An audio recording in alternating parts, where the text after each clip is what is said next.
Neville is suing her ex-daughter-in-law, 29-year-old Sarah Hubel, for defamation of character, slander, and lost wages. All rise. Yeah, this is case number 112 on the calendar in the matter of Neville versus Hubel. Parties have been sworn in, Your Honor. You may be seated. Folks, have a seat.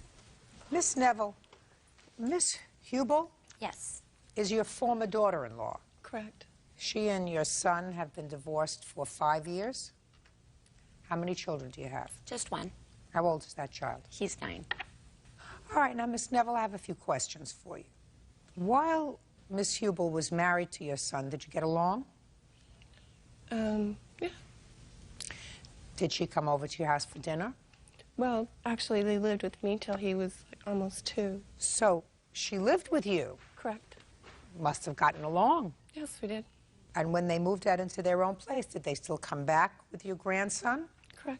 I babysat him when they worked, whenever they went out. But then the marriage went south. Correct. And it is your claim that your former daughter-in-law has embarked upon a campaign of harassment, slander, defamation of your character that has gone on for a very long time. You want her to pay for that. Ms. Hubel says quite the contrary. When she was in the midst of a custody battle with your son, you called Child Protective Services on her often. You've harassed her over the years with complaints to Child Protective Services and the police. Oh, yes. And as a result of that, she's filed a counterclaim. When did the trouble start with Miss Hubel? My son was taking my younger son, Dylan, and Jeffrey back to drop him off at his mother's work, the daycare. I was in between my bus routes. I'm a school bus driver. It was pouring down rain. He doesn't drive. So I ran down and gave them a ride up the hill about 1,500 feet to the daycare and dropped him off in front, and my grandson was ecstatic. Grandma dropped him off in the bus. I wasn't on my route. He ran in, and I saw him gather all the kids that came to the window, and they're all waving at me. So I smiled and waving at him. She walked over and slapped him and told him to get away from the window. I'm sorry. My older son was there, and they turned from the window. Her and the employees that were friends of hers said, let's call the school district and get her in trouble. I didn't know what was going on at the time. I went back on my route. I get a phone call on my bus. My supervisor goes, Debbie, what's going on? I go, I don't know what happened.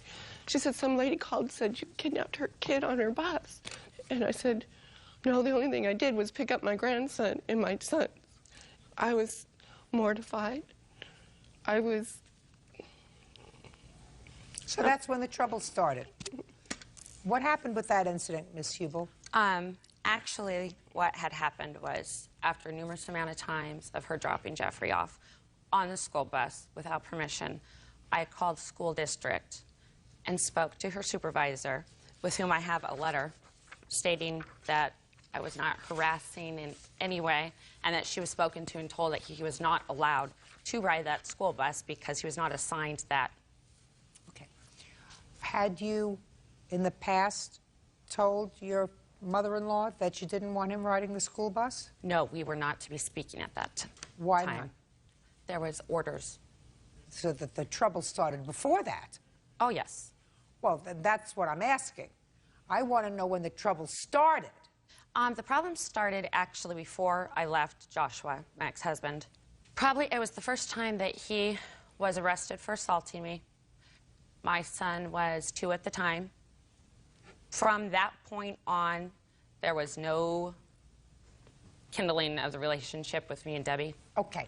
How many times had he been arrested for assaulting you?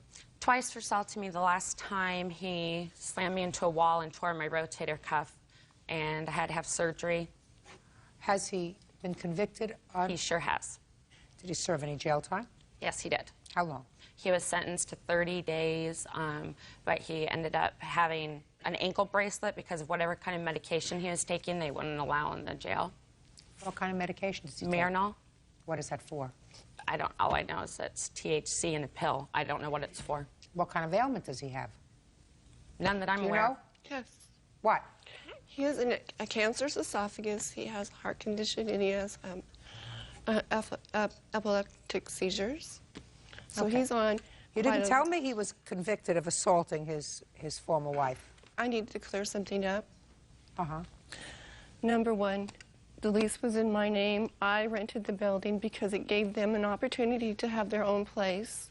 I'm not interested in that. My Okay. question, Miss Neville, is I asked you when the trouble began, and what you said was it started over this bus incident, which would have sounded really petty to me. Yeah. For her to file a complaint if she had a problem with you. You would all live together, pick up the phone and say, Debbie, I don't want you dropping Jeffrey off on the bus. But that didn't happen. Correct. So the problem started before. And common sense would indicate to me you would have not been happy with your son's arrest for assault and spending any time in jail. And that probably precipitated the bad feeling between the two of you, which predated the school bus incident. No, it didn't. She misled you on that fact.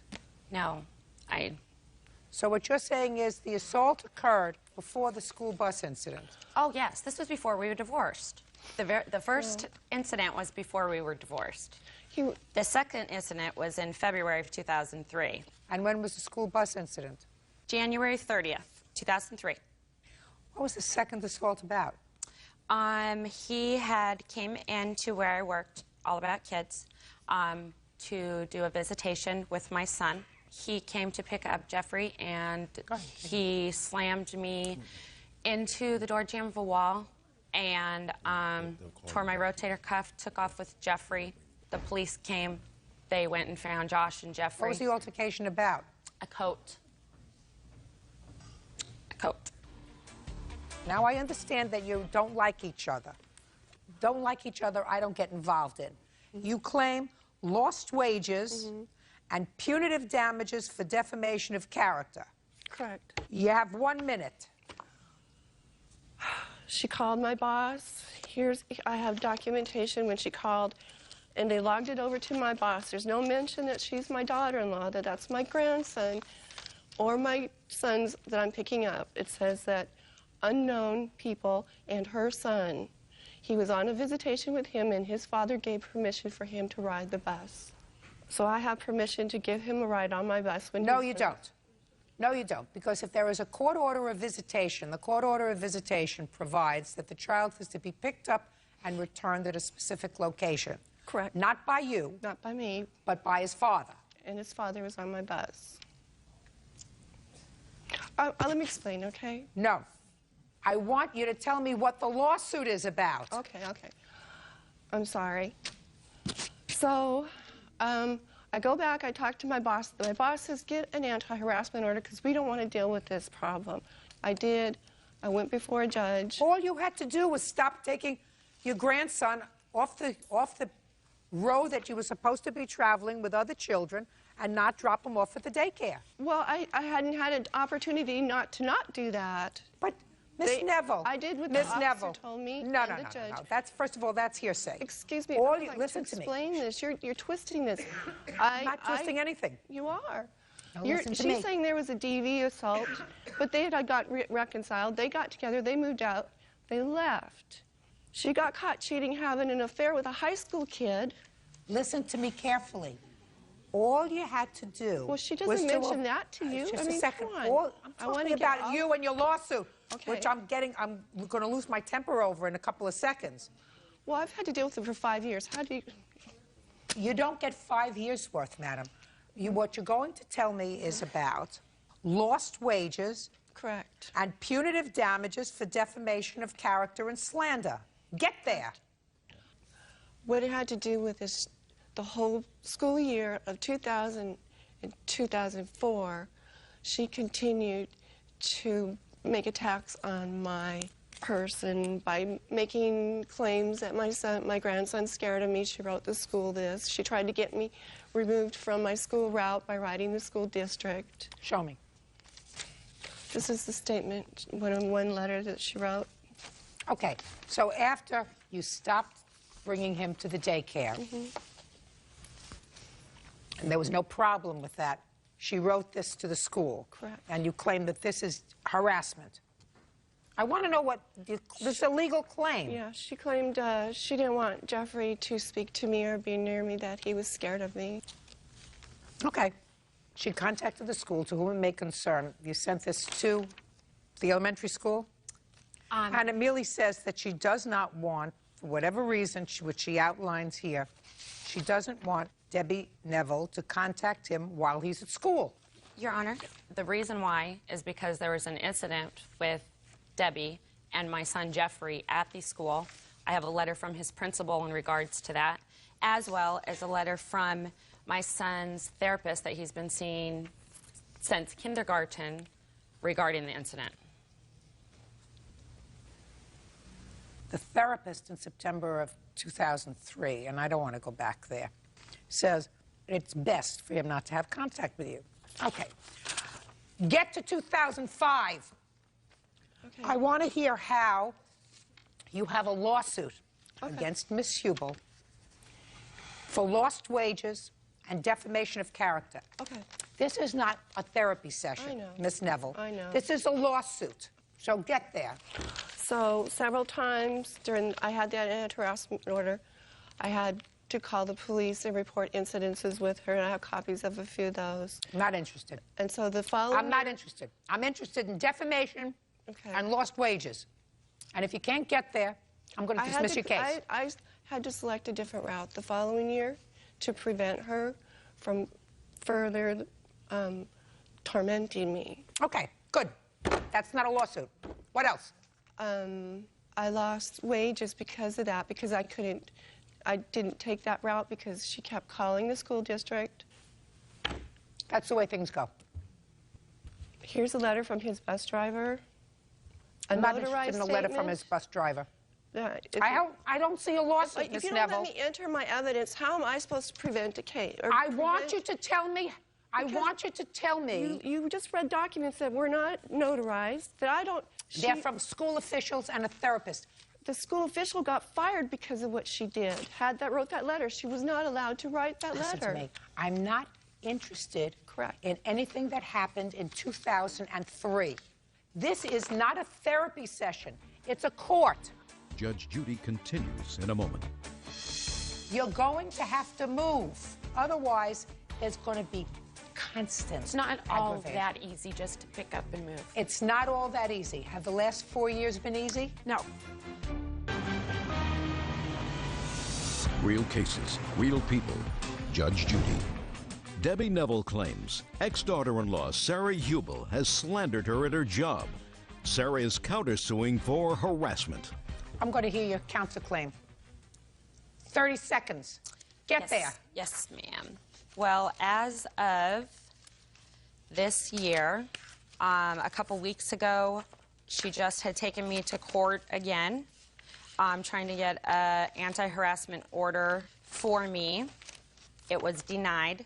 This was the second order that she had tried to get against me that was denied. I'm continually having to go into court because of her allegations. Where do you live? I live in Seattle. Which she moved right next door to me. Why she had the restraining order, she moved right up the street from me, right on top of my bus route, just so she could watch me come and go. Where does your former husband live? He also lives in Seattle. How far away from you? Well, actually, they just moved.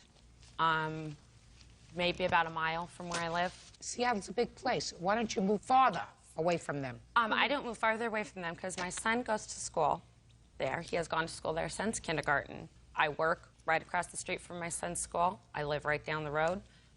Who else lives with you now, Miss Hubel? Christopher Crippen. Who is he? My boyfriend. Does he work? Yes. How long was the custody battle that you had with your former husband? 2.5 years. Did he want custody? No. So he wanted visitation? Just visitation. Does he have visitation now? Not any longer. When was that terminated? In March of 2003, right after the assault, I went to the court to get a protection order for my son to ask for supervised visitation. And Josh denied in open court that he wanted to have any visitation with Jeffrey if it had to be Supervised. supervised. So are you telling me that he hasn't seen his son since March of 2003? Correct. Is he living with you? He is. Very sad family case. Yes, it is. But one thing you seem to be both accomplishing is you're both accomplishing making this little boy crazy. Excuse me. You got to get over it, both of you. I've never You even... don't have a lawsuit. This case is this is not a lawsuit. This is Excuse me. aggravation. It is aggravation. It is aggravation. It is. You're causing each other aggravation. You have to stop. Correct. But she won't stop. I have the feeling, Miss Neville, and I could be wrong, but I have a feeling that if you had nothing to do with her, nothing to do with her, You know your what? problems would be over. I can understand why you're angry. I can understand. Excuse me. I can understand why you're angry. You have a son who's ill, who, according to you, has cancer, takes medication. No, it's not according who's to me. been I in have the jail. doctor's I'm reports right speaking. here. You're not But following. you're making statements. You are over here. But You're not getting It's it. not according to me. Here's some documents. I agree right with here. you. I accept the fact that he's ill. And I don't call her job. I don't follow her around. I don't do that. I have a statements- feeling, Miss Neville, I have that statements Miss from- Hubel would like. My witness can testify to her following me into the store, staying outside, waiting for me to come out of the store, and chasing me out of the parking lot. I've had her push a grocery cart into my leg. You shouldn't have anything to do with each other. You shouldn't be I near try each not other. to. Honor, I thought it was supposed to be my turn to be giving my statements. What I'm trying to do is to tell you, neither one of you has a lawsuit. You have created aggravation for each other. What have I done to her? Excuse me, tell me. Do you have documentations of what have I called your job? Have I gone to your place of work? I avoid your place of work. My friends avoid you. The whole community avoids you because they're scared of you. They're Miss scared Neville? if you get done tired being mad at me that they're going to stalk them. I have witnesses would not come because they're scared of her. Well, it's I gonna- lost one- business in my one- art because of her. One way or another, if you want to live in peace, you're going to have to relocate. Yes. That's what you're going to have to do. You're going to have to move out of Seattle. And if you don't do it, then you're just prolonging this bad feeling because she has a grown son who has an illness. That makes her feel bad as a mother. She has a grown son who probably says to her that he's sad because he can't see his son. That makes her feel protective. Do you understand? There's a story which is the underpinning of this Actually, my son of said this lawsuit. You're going to have to move. And the faster you do it, the faster you're going to be able to enjoy your life. Do you get it? Yes. Otherwise, there's going to be constant It's not all aggravation. that easy just to pick up and move. It's not all that easy. Have the last 4 years been easy? No. Your son's 9 years old. It's not as if he's a junior in high school that he has to reacquaint with friends when he's a junior and he's going to graduate. He's 9 years old. He'll adjust to a new school. You want peace? Move. Lawsuit's dismissed. Thank you. That's all.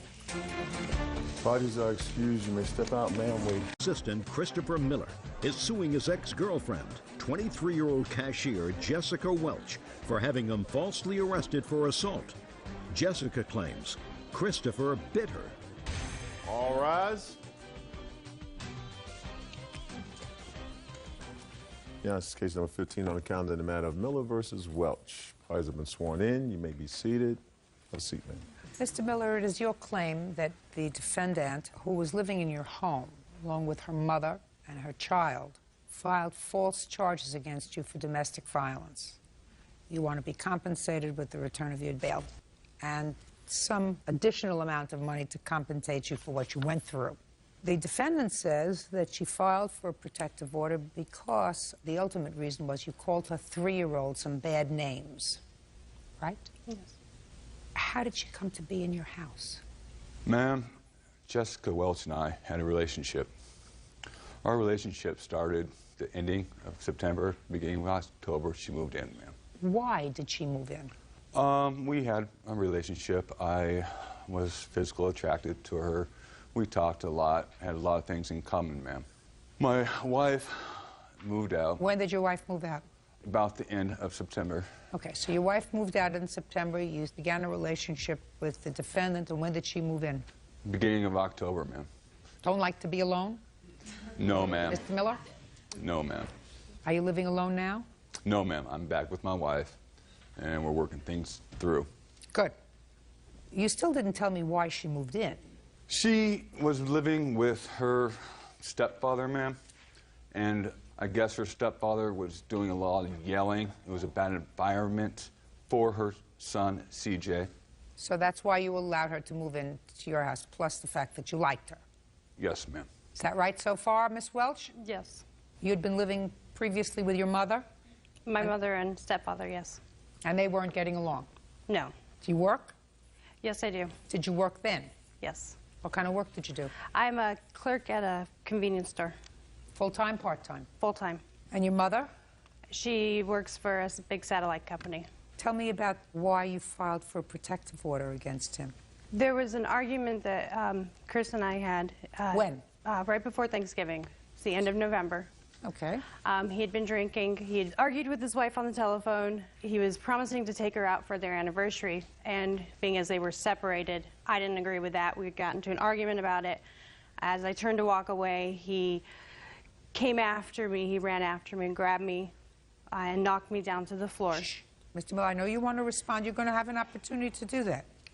Came from So behind he you. grabbed me from behind and knocked me down to the floor. I ended up went into the bathroom to cry because Well, what happened after he knocked you down to the floor? after he knocked me down to the floor, he went back into the kitchen because my mother got into the middle of it. My mother watched and she separated us. Were you arguing with each other? Yes, we were. Were you physical with him? No, I wasn't. I turned and walked away from him. Did you say anything to him? No, I was like, I'm done. I just turned and walked away. Okay. That was in November. Yes. And then later that evening, we went to bed. I was putting blankets and pillows in between us so that we didn't touch while we were sleeping. And he leaned over and bit me on the left breast. And where did you sleep that night? I ended up sleeping on the floor that night. And the night after? The night after was back in the bed with him. Well, what happened the next day? The next day, he said he didn't remember. He had been drinking a lot. I tried to tell him what happened. He just blew me off and ignored me. He just did not remember. Well, that's November. Did you stay together in December? No. Monday after the incident occurred, I got a restraining order, and You got a restraining order when? I got a restraining order at the end of November. I'd like to see it, please.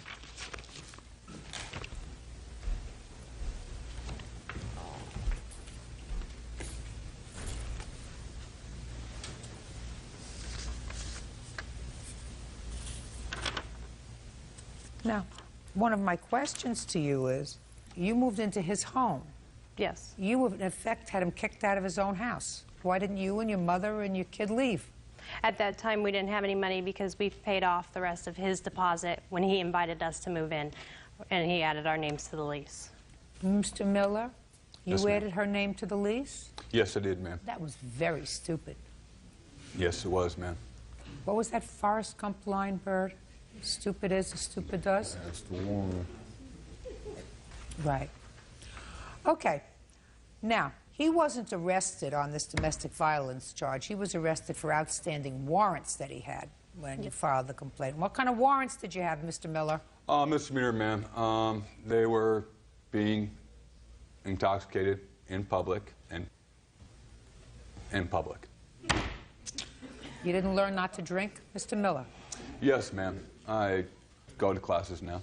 Yes. Should have gone to classes back in November. I was doing that, actually. Not successfully. No, ma'am. Okay. This case was ultimately dismissed. The Yes, ma'am. assault case was, yes. How come, Miss Welch? But because pretty much he got my boss, my ex-boss and old co-worker to lie for him. You mean this case was tried? Wasn't tried after the prosecuting attorney talked to the witnesses he had. She didn't feel that it was necessary to move forward because if we went to jury, we wouldn't have got anywhere because it was an attack on my character. But this is the case on which you base your complaint. Is that right, sir? Yes, ma'am. Because she had you arrested not at the time of this incident for Thanksgiving, but she waited. Isn't that right, Miss Welch? Because when you called the police because he said bad things to your son. You had not gone to the police with regard to this incident where he pushed you and bit you, according to you.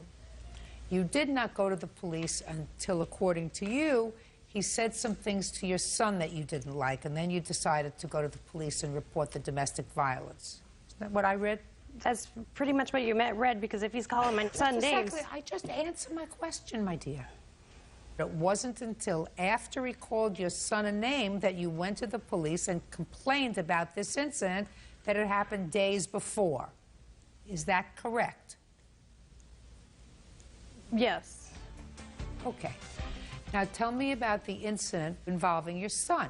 We were sitting there. He'd been drinking the whole day again. My son was playing, and he called him stupid, called him retarded. And I know if he's calling my son names, he's going to hit my son next. He hit me. It ain't going to happen. Nobody's going to touch my son. Well, he didn't touch him, did he? No, he didn't. But if he has the audacity to call my son stupid and retarded, this is also the same man that has the audacity to assault a woman. He has the audacity to assault a child, too. Why didn't you move? I had nowhere to go. I don't have family in Idaho. Well, listen to me. You know this man for a couple of months. This man isn't your life. You're there with your mother. Go to a shelter. I mean, why are you staying there? This isn't your husband. You don't have a child together. You don't have a life together. He had a house. You needed a place to stay. Mr. Miller says that you moved a friend into the house. Is that true? No, I did not. Did you have a friend come to stay with you for a period of time, Miss Welch? I had... Just look at me. Don't look at him. Look at me. I had a friend stay for a couple of weeks. And the friend's name? His name is Tony. Tony what? And how long do you know Tony? I'd known him before Chris. I'd known him for about 5 months. Where did you know him from? From the same place I met Chris, work. And why did you invite him to stay at a house? He had just gotten out of jail. He came, he came and he needed a place to stay, so I let him stay. Was Mr. Miller in agreement with that? He said that first night that Tony stayed that, yes, he was in agreement with it. Yes, Mr. Miller. Ma'am, she moved Tony in. I was not aware it was her ex-boyfriend. Look at me. Don't look at her. Sorry, ma'am. Sorry. Apologize. Ma'am, it was her ex-boyfriend. He came on the 12th, on Friday, when this assault supposedly was supposed to happen, ma'am. On the 14th, I came to her and asked, why is he still there? She told me he got a job, he would be moving out. On the 14th, it's when the cops came to arrest me, ma'am. When I was arrested, she got a restraining order as soon as I left the jail. I bailed out, ma'am. I was no longer welcome back to my home. Where was Tony? Living there, man, in my bedroom. And I do have a letter saying that... Don't tell me a letter. I don't do letter. Okay, ma'am, it's a letter from her to Tony. Sorry. Oh, a letter from her? To Tony. That I'll see.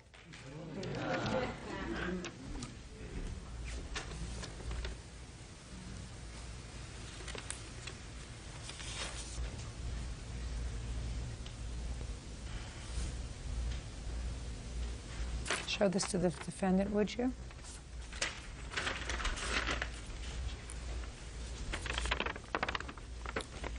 What date did you write that? It was February of this year. Where were you living? I was living in the house where I'm still currently residing, where Mr. Miller moved out of. So you're still there? Yes. Can I have that note back, please?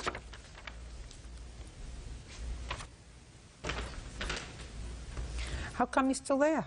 My mom and I are trying to save up enough money to find a new place to live. It's kind of hard. We're having a little trouble getting the money up So to Tony's find a sort of place. helping you. No, Tony's no longer around. When did he leave?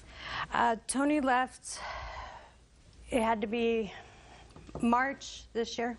He wasn't living in the house. He had his own place, and I was going to move in with him, but I found out he's been hanging out with Mr. Miller, so I decided that was not the best. You have a 3-year-old child? Yes. Why don't you grow up? Why don't you grow up? I'm working on that. You're not working hard enough. You keep picking losers, that's your business. If Mr. Miller is honest with himself, and right now he is probably clean and sober, he knows that he's not a winner. Is that a fair statement, Mr. Miller? Yes, that is a very fair statement, ma'am. And clearly Tony, who just got released from prison and needed a place to stay, is also not a winner. And you and your mother, who didn't have a place to stay, 2 adult women with jobs who couldn't find a safe place to stay for their 3-year-old son and grandson, clearly are not winners. You better grow up. Judge Judy continues in a moment. And later today, After 72 hours, it's not toxic. Well, did your bird die within 72 hours? It died immediately of him standing the process. Well, then what I'm telling you, madam, is you should have taken your animals out of the house. real cases, real people. Judge Judy. Christopher Miller says ex-girlfriend Jessica Welch took out a false restraining order against him. Jessica claims Christopher physically abused her and verbally abused her young son. Mr. Miller? Yes, ma'am. You probably don't remember what happened the night in November when things got a little tacky with Miss Welch. There isn't a question in my mind that she used you. There is also not a question in my mind that the reason you called the police, Miss Welch, is that you wanted him out of the house so that Tony could be there unencumbered. Not that he called your son stupid, but that he had already told you. Tony was going. And Tony didn't go. Tony stayed, according to you, for 2 weeks after he was out of the house. At least 2 weeks. So I think you had an ulterior motive for calling the police on him and having him arrested and having him removed from his house.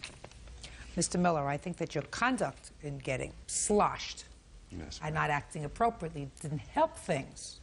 Would you agree with that? Yes. But I don't think that Miss Welch filed for a protective order because she was legitimately afraid of you, which is the only reason that you filed for a protective order. Not for another reason, not because you want an apartment, you want a house, you want him out so that you could bring another boyfriend. And those aren't legitimate reasons for filing for a protective order because you've sworn in your application for a protective order that you are in fear. And you weren't in fear. You were only in fear if the 2 men stayed in the house with you at the same time. So, Mr. Miller, I think that you behaved probably a little bit badly, but certainly that was not the reason that you called the police. Judgment for the plaintiff for the amount of bail, $1,000, that's all. Parties are excused. You may step out. Her boss, her co-worker, and her ex-boyfriend was on my side, too. He wins again. Even the good guys win at times. I have a good heart and I'm a good person. Judge Judy's the bomb. And now the next case. All parties in the matter of Lubbock versus Nunez, step forward, please. Real estate agent Donna Levick is suing business owner Jack Nunez for the cost to replace 3 parrots. Donna says the birds died after Jack sanded her floors. Miss Lovick, how old are you? 35. What do you do for a living? I sell real estate. How long have you been a real estate agent? Almost 4 years. Do you have any college degrees behind you? No degrees, but I have 2 years of junior college. And your husband? He's a deputy sheriff. You have ongoing training? Yes, ma'am. And you, sir, what do you do for a living? I'm a tile contractor How long have you been doing that? since '73. Okay, now let's get to the case. Miss Lovick, you had 3 parrots. How long had you had them? My oldest African gray I had for approximately 15, 16 years. And what's their life expectancy? 40 to 60 years. And the other 2? My severe macaw I had for about 3.5 years, and also for my Timna. And this is what the lawsuit is about. You hired Mr. Nunez to come in and sand your floors in your house and seal them. And he did that. Correct. And your parrots died. Correct.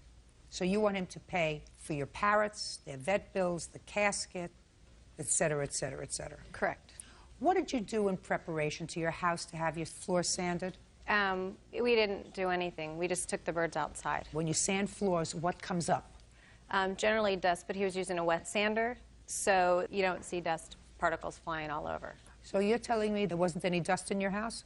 My birds, I had taken them outside. I'm not asking you about your birds now. I'm just asking you generally. Oh. When you sand floors, there's usually Dust. dust. You don't have to be a college graduate to figure that out.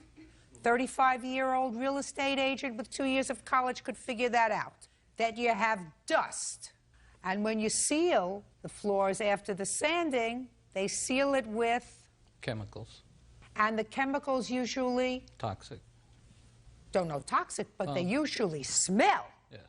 And they do have places where you can board animals while you're doing things in the house, just as if you were going away. Who are you? I'm Donna's mother, and I was Do you there. live with them?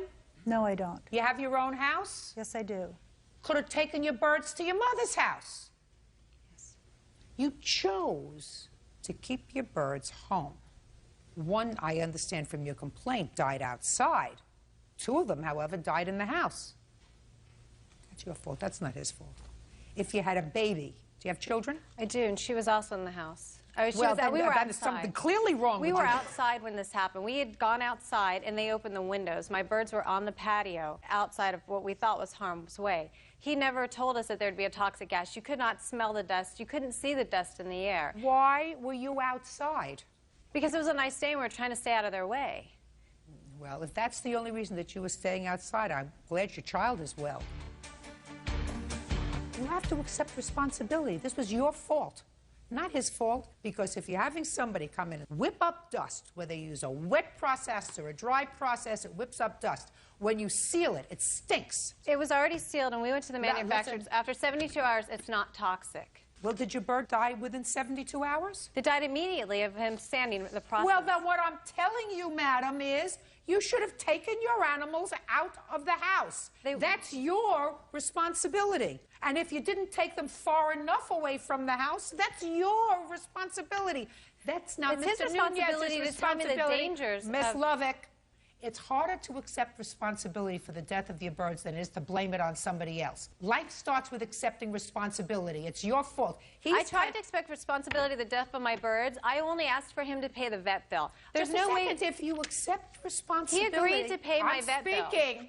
If you accept responsibility for the death of your birds, he doesn't pay anything. He never once mentioned that there was a toxic chemical or gas that could be released from sanding our floors. The birds were outside. They opened the windows, and that's what exposed the birds to the fumes and the silica. Miss Lovick, accept responsibility. It's your fault. Goodbye. Parties are excused. Nicole Han Hamilton is suing her stepson, 22-year-old barback Jason Hamilton, for loans to retain an attorney and to pay restitution. Nicole says Jason was arrested for stalking his ex-girlfriend.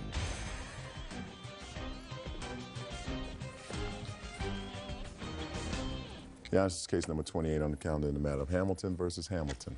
You're welcome, Judge. Parties have been sworn in, Your Honor. You may be seated, sir. Have a seat, please. Mrs. Hamilton, this is your stepson. Is this your husband? Yes. Oh, a little background. I gather from your complaint and your answer that you were divorced Yes, ma'am. from his mother. You can step up yourself. And for most of his life, you'd had very little contact. That's correct. More recently, you contacted him or you contacted your father. Which way? I contacted him. Son contacted you, and you began to build a relationship. Now, Jason has had a troubled adolescence. Is that a fair statement, Jason? Yeah. And it is your claim, Mrs. Hamilton, that your funds were used to help Jason out when he got us into some trouble with the law. Yes. For an attorney, for restitution payments, and at that time he was in fact living with you. He came to live with you. Jason says that the lawyer was your idea. He was perfectly happy with the public defender, and that the restitution he has paid for by working it off while he was living with you. Yeah. So I'm going to start with you, Jason. How old are you? 22. What were you in trouble for, Jason? Aggravated harassment and stalking in the fourth from my ex-girlfriend. Okay, so let me hear about the first loan that you claim for his lawyer? When we bailed Jason out on September 18th of last year, Jason was not happy with his public defender at all. He verbalized this to both my husband and myself. What did he say? He said he didn't feel that he was going to fight for him. He was going to, he felt that the public defender just wanted him to plea out to anything and get the case over and done with as quickly as possible. And Jason did not want to do that. He wanted to fight it. He didn't want to be charged, and he didn't want to violate his parole from his previous court case and actions on that. What were you on parole for, Jason? Arson. What burned down, Jason? Garage. Go ahead. On his first court date after he was bailed out, we went and got him an attorney. Who's we? My husband and I. Go ahead. After that, as far as with the restitution, initially he had to live with us as part of us bailing him out. And when we decided we were moving out of the area, he was given the option to move with us or stay in the area, and we would figure something out and work it out. He decided that he did want to move with us. So my husband and I paid that restitution from his previous case in order to free it up. Case? Yes. Okay. And then the other part of the restitution was for the current case. After everything was settled, there was $100 restitution. So he for pled that. guilty. You pled guilty in the current case involving your ex-girlfriend. Right, I couldn't afford the lawyer anymore, so I had no choice. And I can't... Were you, at that time that the matter was scheduled for trial, still living with your father and stepmother? No. Did you ever pay the lawyer any money? No. So it was just a $1,000 retainer that you paid the lawyer? Correct. Yes. That was after Jason moved out, after Correct. you had the altercation in your house with him? Yes. Mrs. Hamilton, so far I haven't heard anything about a loan. Before Jason was bailed out, on the phone conversations, he was informed that anything that was pertaining to this legal case was a loan and was to be paid back. That was one of the conditions of him being bailed out. Jason made comments about how he was not like his sister, who also we had a problem with before that. He was not like his sister, and he would pay us back that money. That was said numerous times. And at the end of Jason's stay in our house, because everything was a loan, I had him sign a promissory note. Well, I know Jason says that note, you sort of forced him to sign the note because you said you were going to have his bail revoked if he didn't sign the note. That okay, was not Jason, how it was well, I'm going to worded. turn over to you now, Jason. When I was on the phone with them before I was bailed out, I was not told that it was a loan. I'm sorry, that's wrong. Shh. I moved in with them. I did not know I was going to move in with them. I thought they were going to bail me out, take me home. But instead they brought me to their place, worked for them. My work would be to pay off whatever I did. Well, what kind of work did you do, Jason? I helped him, their construction business. What did you do? Labor. It was, unload the truck, load the truck, help my father, stuff like that. As far as me with my restitution, like I said, I never asked for the money. I never asked for any of it. I just simply said, when they went to pay it, I said, you don't have to do that. They said, oh, no, don't worry about it. I said, No, okay. that's not what parents say, Jason. They don't use the word, oh, don't worry about it. They might have said, when you get yourself together, we hope you'll pay us back. Does that sound right? Huh? Yes. That sounds right. Life is so simple, Mrs. Hamilton. That's what parents say, even if they have an ongoing relationship with their children, if money is tight in a household. You don't say, well, this is a loan, and you will pay me back so much each month on this loan. Your Honor, in the beginning, he did agree. Before I bailed him out, I told him, if I bail you out, you've got to pay this money back in a timely fashion, and you've got to get your act together, because the lifestyle he was living is totally, I'm afraid he's going to end up in jail for the rest of his life. Where's your mother? She's back in Buffalo. Did you live with her all your life? Yes. Are you still in touch with her? I live with her right now. You have a sister? Yes, I do. How old's your sister? 19. She in trouble? No. What kind of trouble? Well, when we had her with us, she steals, she lies, She's never been to jail, but she is a very emotionally troubled person, and she's been in and out of, she was in a group home at one point. Jason, tell me about the conversation you had with your father about the lawyer, about the public defender. I was going to get a new PD to begin with because the guy that was representing me, he just didn't know what he was talking about. He had no clue. What do you mean? Just a second. What do you mean you were going to get a new PD, public defender? You think that they give them out if you don't like one, you get a chance to get another one? Well, that's what they were going to do. When I got rid of... You would have been a very good jurisdiction if a criminal defendant came before me and said, I don't like that lawyer, I want to get another lawyer. You know what I would say to them? Go hire your own lawyer. You want to pick and choose? Go hire your own lawyer. This is the public defender for the day. You don't like this one? Get some money and go hire your own lawyer. You know, this is not one from column A and one from column B. You get one chance. Do you understand, Jason? Yeah, I understand. Good. Are you working now? Yes, I am. What kind of work are you doing? I'm a barback at a banquet hall. Hope this New York State Liquor Authority doesn't know about that. Is this arson conviction that you have a felony arson? Yes. Woo-hoo! Hope they don't value their liquor license. Listen to me, Jason. I want you to listen to me very carefully. I am not so concerned about the $1,000 that your stepmother and stepfather put up for the lawyer. I think they're going to have to tolerate that because I think that that's what parents do if they're afraid that their child is going to be confined. And I'm not so sure that that was a loan. But I'm concerned about the restitution, Jason, because what possible value is it to your moral compass if somebody else pays your restitution? Restitution is what you're supposed to pay. Right? I understand that. I was paying it. How? I don't understand how you were paying. I was working with money I gave him. Just a second. Not just money you gave me. I was doing odd jobs here and there. Well, you paid some of it, but they paid the rest. I was paying on it. Just a second. But they paid the rest. Well, paying the rest, it doesn't teach you any kind of a lesson. That's your responsibility. That's not your father's responsibility. That's not your stepmother's responsibility. That's your responsibility. The criminal justice system doesn't want to see. What do you do for a living? I'm a real estate investor. Doesn't want to see this lady who works. What do you do for a living? I'm an investor also. I don't know what that means, but life is too short. Buy real estate.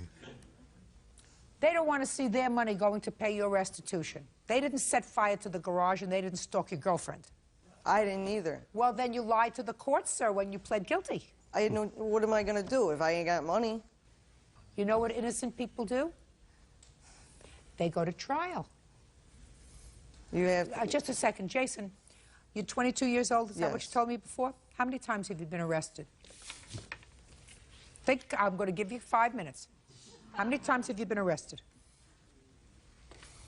13 times. 13. Shh. Come on. 13 times. 22 years old. And how many convictions do you have, Jason? I have 4 convictions. I have 5 children. How many kids you got? 4. 9 children altogether. Not one arrest. Judge Judy continues in a moment. And later today, Miss Knapp, if someone tried to kill me with a car, I wouldn't get into bed with them for a deductible or anything else. real cases, real people. Judge Judy. Nicole Han Hamilton says her stepson, Jason Hamilton, owes for loans to retain an attorney and to pay restitution. Nicole says Jason has been arrested for arson and stalking. You've been arrested 13 times. That cannot all be a mistake. The 4 times that you were convicted is not a mistake. The last 2 times that you pled guilty, I mean, you know the system, evidently. You're smart enough to know the system. that if you want a new PD, all you got to do is stamp your feet around, say, I'm not getting good representation. What you're supposed to do is not do things that get you into any trouble. Do you understand? I know that. Okay? And if you didn't learn the first time, and if you didn't learn the second time, the 10th time you should have learned. By the time you got to the 12th time, it should have been bells go off in your head. Now you're at unlucky 13. Jason, you're 22 years old. You want to die? No. You don't care? No, I care. I'm working now. I'm going for my GED. I have my life on track. Good. That's then what pay your restitution. The lawyer, it's yours. Fine. I just wanted him to learn a lesson. He's about going to pay his responsibility. restitution. Judgment for the plaintiff in the amount of $695. That's all. Thank you, Your Honor. Parties are excused. You may step out. I look at them as just white trash. What are they going to do? Sue their own son when he hits 18 for all the stuff that they paid for him? As people can see, he is a punk. He'll always be a punk. I wash my hands with him. I got a beautiful 14-month-old son. I'm doing the right this time. Smoking pot. I'm in probation. I don't want to get involved in no pot. He's the one that smokes the pot, and I told him I didn't want it in my house. I don't have a father. That's the way I look at it. I'm here to guide you and show you the proper way. If you don't want to do that, I'm done. And now the next case. All parties in the matter of Knapp versus Wheeler. Step forward. Delivery truck driver Barbara Knapp is suing her ex-boyfriend, steelworker Claude Wheeler, for purposely driving her van into a ditch. Claude claims he swerved to miss a deer. Ms. Knapp, it is your claim that Mr. Wheeler, who used to be your boyfriend, wrecked your car. Correct. And in addition to the damages to the car, you want some money for pain and suffering. I don't know what pain and suffering you want. You'll, I'm sure, explain it to me. Tell me about the day of the incident. Okay, on December 28th, I do believe, we went grocery shopping, stopped at a bar and had a few drinks and was coming home and... Okay, what time did you get to the bar? 8 o'clock. 8 p.m.? 8 p.m. And how long did you stay at the bar? Oh, possibly an hour maybe. No, not that long, because we had groceries in the car, so about an hour then, say. Is that right, sir? Correct. Okay, you stopped at a bar, groceries in the car, went home, on your way back to the grocery. On our way back home, and we were discussing just things, and an old boyfriend was brought up because he was apparently came into the bar, and I had made a comment that he's still love of my life, and he didn't like it, so I don't know what was said, but then he swatted me upside the head, in the back of the head, and then I had told him that that was it and it was over, and he proceeded to say, oh, I'll show you that. He drove my car down into the ditch. The next thing you know, a pole's coming, and we're headed straight for the pole, and he turned it just enough to go past the pole, but in the meantime, we kind of got wedged into the ditch and had to go out the windows to get out, and then I was just kind of in shock, I do believe, and okay. That was that. Well, we were driving home that night. I had a few drinks, and we were arguing, and I was looking at her. Try looking at me. I don't recall slapping her upside the head or striking her. We were arguing, and I was looking at her, and when I turned my eyes back to the road, there were deer in the road, and I swerved to the right to miss the deer, and as soon as we got to the edge of the road, the snow sucked us into the ditch. I didn't do it intentionally. Don't remember the deer? There was no deer. He did it on purpose. And you issued a report? Mm-hmm. You have a copy of that report? Yes, I do. I'd like to see it, please. That is the traffic report. Okay. Shh. You have any other police reports?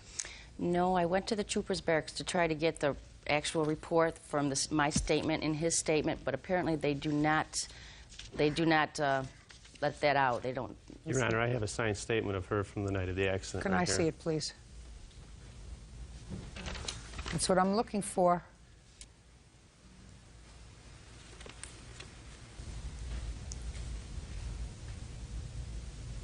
Well, you did sign a statement on the 28th of December, Ms. Knapp. You didn't say anything about him purposely damaging your car. You say at about 2 or 3 o'clock, my boyfriend was at my house. He had a margarita, which was left over from last night. At about 7 o'clock, we went grocery shopping at Wegmans and then went to Jit's Bar for a couple of beers and pool. He had 2 or 3 beers there. Then we started home. Claude was driving. I wasn't paying attention, and all of a sudden we were going towards the ditch. I didn't see if there was a deer, just that he was going towards the ditch. You didn't tell the police that he tried to kill both of you? No, I did not. Why not? I just was still in shock from all of it, and I just didn't. I just was going to go with the story with the deer because I just was in shock because that's what he wanted me to say, and I just didn't. What happened? Notice, Penal Law Section 210.45, in a written instrument, any person who knowingly makes a false statement which such person does not believe to be true has committed a crime under the laws of the state of New York and is punishable by a Class A misdemeanor. And that's what you signed. Mm-hmm. Is there any reason why you think, Miss Knapp, that I should believe you now? Miss Knapp, I have a couple more questions for you. When did you and the defendant separate? It was, around the 1st of February. So between December 28th and the 1st of February, you still lived together? No, we did not live together. We just dated. And you dated the same way that you were dated before? Pretty much. It wasn't this, not in my eyes, because it was over in my eyes, and I just wanted to get a deductible from him, so I kind of... Which I did pay. I paid the $500 deductible. Yes. But I figured if I broke up with him, I wouldn't have seen any money or nothing, so I kind of just had to hang in there to get my deductible, and...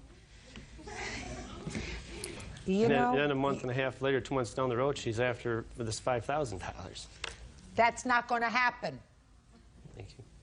Miss Knapp, if someone tried to kill me with a car, I wouldn't get into bed with them for a deductible or anything else.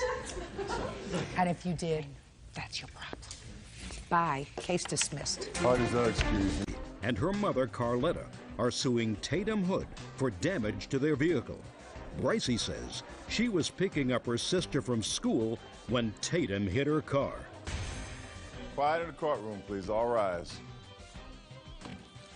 Now, this is case number 137 on the calendar in the matter of Bassey versus Hood. Parties have been sworn in. You may be seated. Who was driving? You weren't there? No. You're her mom? Yes, I'm her mother. She looks like she can take care of herself. If she can't, you can't help her because you weren't there. Okay. Okay. Miss Bassey, according to your complaint, you and the defendant got into sort of an altercation. You were going to pick up my little sister. Your sister in school, and you were going to pick up my son. Your son. And as a result of that, it is your claim that the defendant damaged your car. The defendant says that your poor driving was the result of the damage to your car, and you actually ran into her car. That's your defense. Yes, ma'am. Okay. Pull that a little bit closer to me so that I can see it a little bit better. Up here, Bird. Miss Bassey, you're the red car. Yes, ma'am. Okay. Go over and put your finger over there, please. That's where you were coming from, and you were making a left turn into the parking lot? Yes, ma'am. And the defendant was coming straight. She was coming straight, and she didn't have a signal on. She was like right here where the curb is, where the driveway ends, and then she decides all of a sudden to, oh, I need to turn. And so when she turns, she comes. Shh, don't speak. She comes and she turns so close to the curb, and I'm about to turn thinking she's about to pass by, so I stop to prevent from hitting her because it's a very congested area. And she turns in, and then I turn in after her. Well, so far, you understand she had the right of way. Yes, ma'am. You did not. So, okay, and what happened next? I honked at her. Why? Well, because she didn't. I honked at her because she didn't use her signal. Well, that's not a nice thing to do, Miss Bassey. That's not an appropriate thing to do. She had the right of way. So right there, you were wrong. You had no right to honk at her because she had the right of way. Whether you think she had a signal on or not, she says she did. It doesn't make any difference. In a congested road, and you're going across 2 lanes of traffic coming from the opposite direction, and she is on the side of the road where she could make a right turn into that spot, she's got the right of way. So, A, that's one for her team. You had no right to honk the horn. So what happened after you honked the horn? We pulled up into the driveway area. We're right here where you pick up all the kids. And I honked twice to get my little sister's attention. When I honked twice, she thought I was honking at her. Again? Yes, she thought I was honking at her again. Well, now let me ask you this question. How many kids are outside? A lot. What do you think it would be like, Miss Bassey, if Everybody honked their horn a couple of times to get their little sister's attention. Well, yeah, I mean, is there something wrong with your legs? Well, no, she wasn't that. Just listen. Was there something wrong with your legs? There was nothing wrong with my legs. Then if there's nothing wrong with your legs, you stop the car and you get out of the car and you say to your little sister, here I am. You don't sit in your car and honk the horn. We're going to go step by step. I haven't gotten to her yet because I have a feeling you didn't behave reasonably either because I read your answer. No, ma'am. And it's amazing to me that two women, you know, usually it's the guys that get into these jock wars, but two women behaving badly? How old are you? 17. Well, you better go back to driving school and etiquette school, because so far you're not #1 on my hit parade today. So you honked your horn for your sister, and the defendant thought you were again honking at her. That's what you assumed. So what did she do? She flips me off and starts waving her fist behind me. She turns around and she just starts doing the little hand things and yelling. Not a nice thing. Just a second. Not a nice thing to do. You're right. Okay. So she gestures to you in an obscene gesture. What happens next? I looked at her and I threw my hands up like trying to say, no, I was not honking at you. And, you know, she's still yelling, and I was yelling back at her. I'm like, look, I'm not trying to honk at you. So now you're yelling at each other? Yes. Good. Go ahead. And then after that, my little sister does see me, and she comes to the side of the car. And the defendant is still very angry that I had honked at her. And, you know, we were still arguing with each other. And so at this time, I was trying to move. I had my little sister in the car. I wanted to get out of there. It's very busy. She doesn't move. Well, where's your car? Right here. So you're behind her? Mm-hmm. So she pulls up a little bit, we pull up, and then, you know, she's still mad. And I honked at her again. I'm like, can you please move? All right. So why are you honking? She wouldn't move. Why does she have to move? She could have moved, but why, she was... Now, why does she have to move? Well, her son had already gotten to the car. Look, I'm looking at your car, and I'm seeing what you did. So you pulled out, according to you, you pulled out because she's not moving, and you pulled around her. Yes, after she did it, but no, I got out the car. I even got out the car and said, will you please move? And she's still cussing me out. Can I ask you a question? Why? Miss Bassie, what? Stop it! Yes, ma'am. Why are you still arguing with her and imploring her to move when all you had to do was drive around her? At the time, there was still cars going. There's a lot of cars still going through. And then when she was free, she wouldn't move. I was behind her to a place where I couldn't really squeeze around her this way or squeeze around her this way, but I managed. Because everybody's picking up their children. Yes. Keep going. Then I did manage to, because my car is small enough, so I'm like, okay, maybe I can squeeze around her. I was able to squeeze around her, and I drove all the way to over here to the drive area. Then she comes all the way, she drives over here, rolls down her window and said, is this the way black people act? And I'm like, what was that supposed? I looked at her kids in the car, and they appeared to be biracial to me. And then I looked at her again, I'm like, what was that supposed to mean? Okay. And at this time, yes, I mean, we were cussing each other out. She then says, do you want to fight?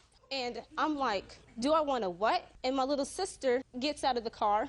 What'd she get out of the car for? She got out she's like, do you want to fight? And my little sister's like, what do you want to fight? She got out she's like, what do you want to fight for? Where's the little sister? Step up here. Move over there.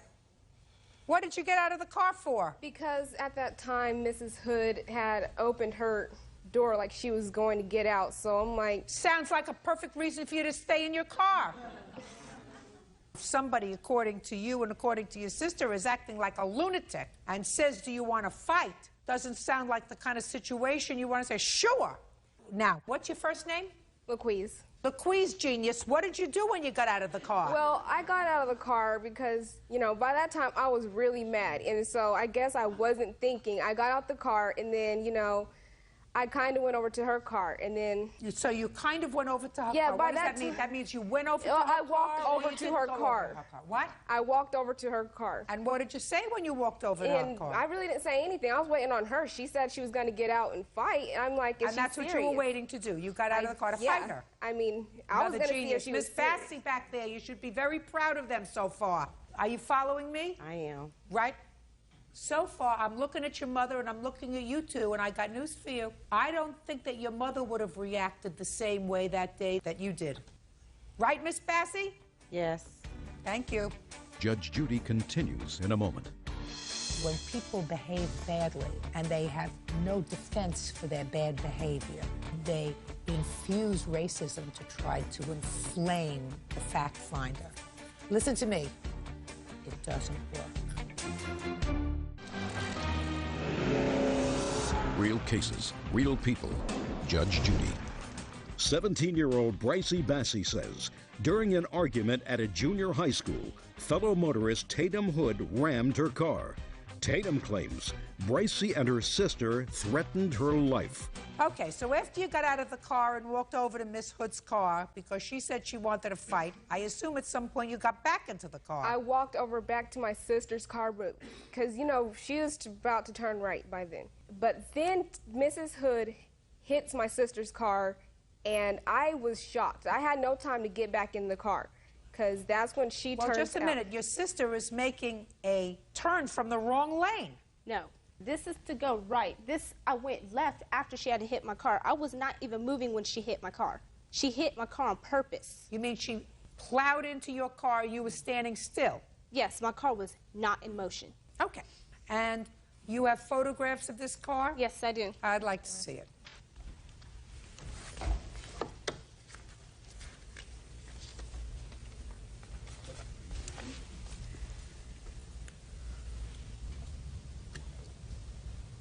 Oh, that's a lot of damage.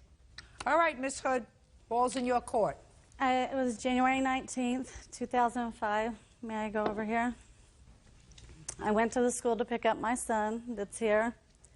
I'm the blue car here. I'm coming down Tyler Road. I believe it would be south. She's coming north. She is right here. As she said, it's very congested. There's lots of cars.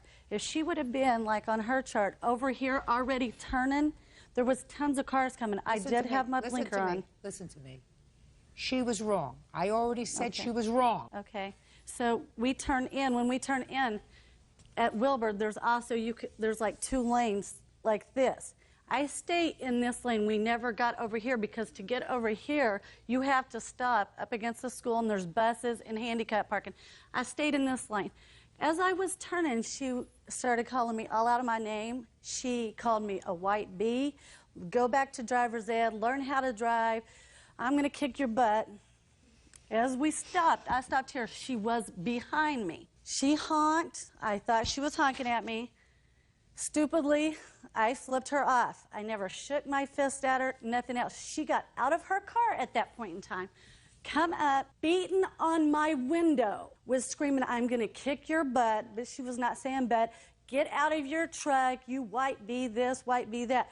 I rolled down my window. I said, you need to go get back in your car before you embarrass yourself. She went back into her car. We both proceeded to go.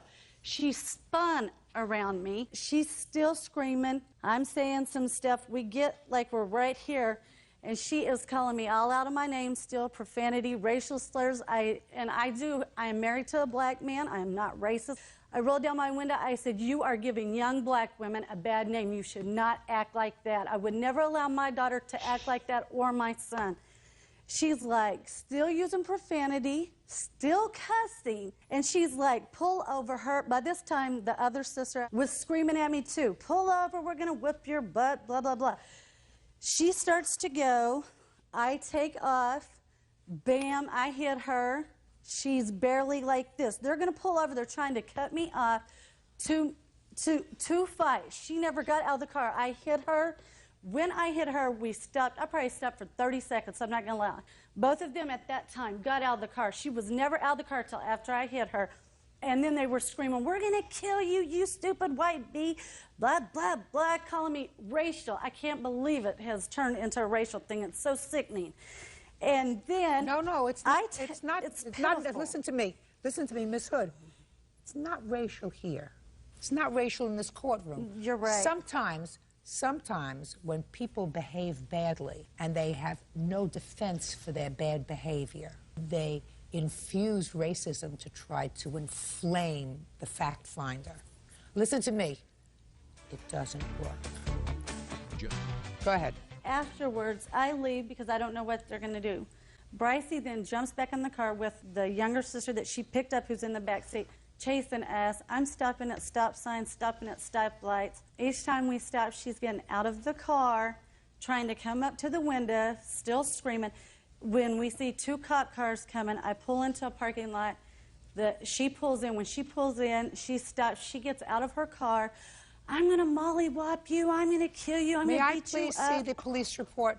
Yes, ma'am. And then I want to see the police report. The cops that pull up are telling her to get back in her car. She don't. They restrain her. I'm sorry. I want to read the police report. You told the police you got out of the car. My sister got out of the car. Brycey, you signed the statement. You said before that, I got out of the car and asked what the problem. And one continued to yell at me. When I got out the car, that's way before whenever we were still in the school area. You didn't tell me that you got out of the car. I did. I said I got out the car and asked her to move. No, you told the police you got out of the car and asked her what her problem was. Yeah, I asked her what the problem is. Can you please move? I was not honking at you. Did you do the wrong thing that day? Yes, I did. How much of this accident was your fault? I would probably say, I don't know. I'm not going to say that it was the least of my fault. No, it was not. I shouldn't have honked at her. You know, that's the one thing. I shouldn't have honked at her. And then when I honked twice, I probably should have yelled for my sister, or, you know. Then after I got out the car, you know, instead I should have probably just sat there and waited for her to move. Yes, you want to say something? For what it's worth, I just want to say that I did speak with Mrs. Hood regarding this accident 2 days later. I went over to Mrs. Hood's home because I got the police report. I didn't have insurance. I was going to file the insurance, and I needed to know where she lived. The police did give us her address, and I went. She was very polite. I didn't have a problem with her. Mrs. Hood told me she was having a bad day that day. She said she was in an argument with her husband's nieces, and, you know, she was upset, and she was already tensed up and upset. And she did tell me she intentionally hit my daughter's car. She never denied hitting her car, but she also proceeded... She said, just a second. Are you telling me, Miss Bassey, that Miss Hood said I intentionally hit her car? Yes, she did. Those were her exact words to me. Yes. Interesting. Is that what you said to her? I said I hit her daughter's car. I never intentionally hit it. She was coming this way to cut me off. I did hit Brycey's car. You know, I'm not going to sit here and say I didn't hit it. No, I know you did. I have the pictures to prove that you did. I'm just surprised that Miss Bassey is telling me that you used the word intentionally. I mean, I can't imagine anybody intentionally hitting somebody else's car. Oh, that's what she told my daughter and myself. And she also told me she left the scene of the accident. I don't agree with Brycey chasing her. She said she left the scene of the accident not because she was afraid of my daughter. Not just chasing her, Miss Bassey. She left because she said she was unlawfully driving her truck. Listen to me. I got it. I don't believe this story. I believe that what your daughter did was pull out, speed around her, and I believe that when she pulled out and sped around her, Miss Hood caught up with her. No, I don't believe that, Your Honor. Oh, yeah, that's exactly what happened. Because Brycey wasn't moving when she hit her. No. Listen to me. I said Miss Hood caught up with her. She pulled around her fast in a school pickup zone. That's what your daughter did. She had an attention span and a fuse that was about this short. And she created a situation in there because she's got a hot temper and she wasn't behaving like a mature driver. Neither was this one. But she's not the plaintiff. She is. So you had, according to your complaint, $4,000 worth of damage to your car with no insurance. No. And all I'm asking... She had insurance. Insurance. Yes, we had insurance. Oh, good. So how much did the insurance pay? We didn't want to file the No. insurance. Well, you better. Insurance does not take care of damages that have intentionally been done to the car. Well, listen to me very carefully. I would file with my insurance carrier if I were you. Ordinarily, if this was solely her fault, I would say, well, why should you file with your insurance? Because that means your premiums are going to go up.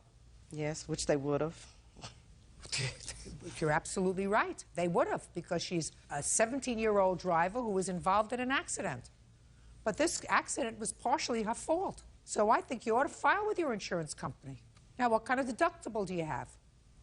$500. Good. Ms. Hood's going to pay that. But you filed with your insurance company. This accident was partially your fault, and that's what you have insurance for. Even though Mrs. Hood agreed to fix her car? She agreed to fix it. Listen to me. Then you don't come to court, Miss Bassie. Then you don't come to court. But if you come here and you're asking a fact finder to make a determination of what the right thing to do is, in this case, the right thing to do is because your daughter was at least 50% responsible for what went on that day because she did the wrong thing. She may have caught her on a bad day. That's the way sometimes you catch people. What? She was not in a hurry to go to a summit meeting. So she waits her turn, and she takes an extra couple of minutes, and her sister doesn't get out of the car in an aggressive stance. She's not picking up her baby sister, who's 3 years old. Your other daughter looks like she can well take care of herself, and she's got an attitude.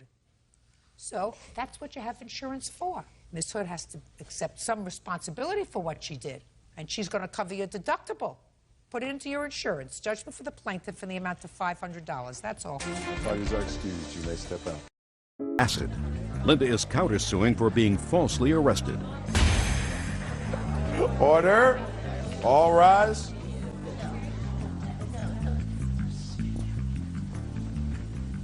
Yeah, this is case number 351 on the calendar in the matter of Kimball versus Berger.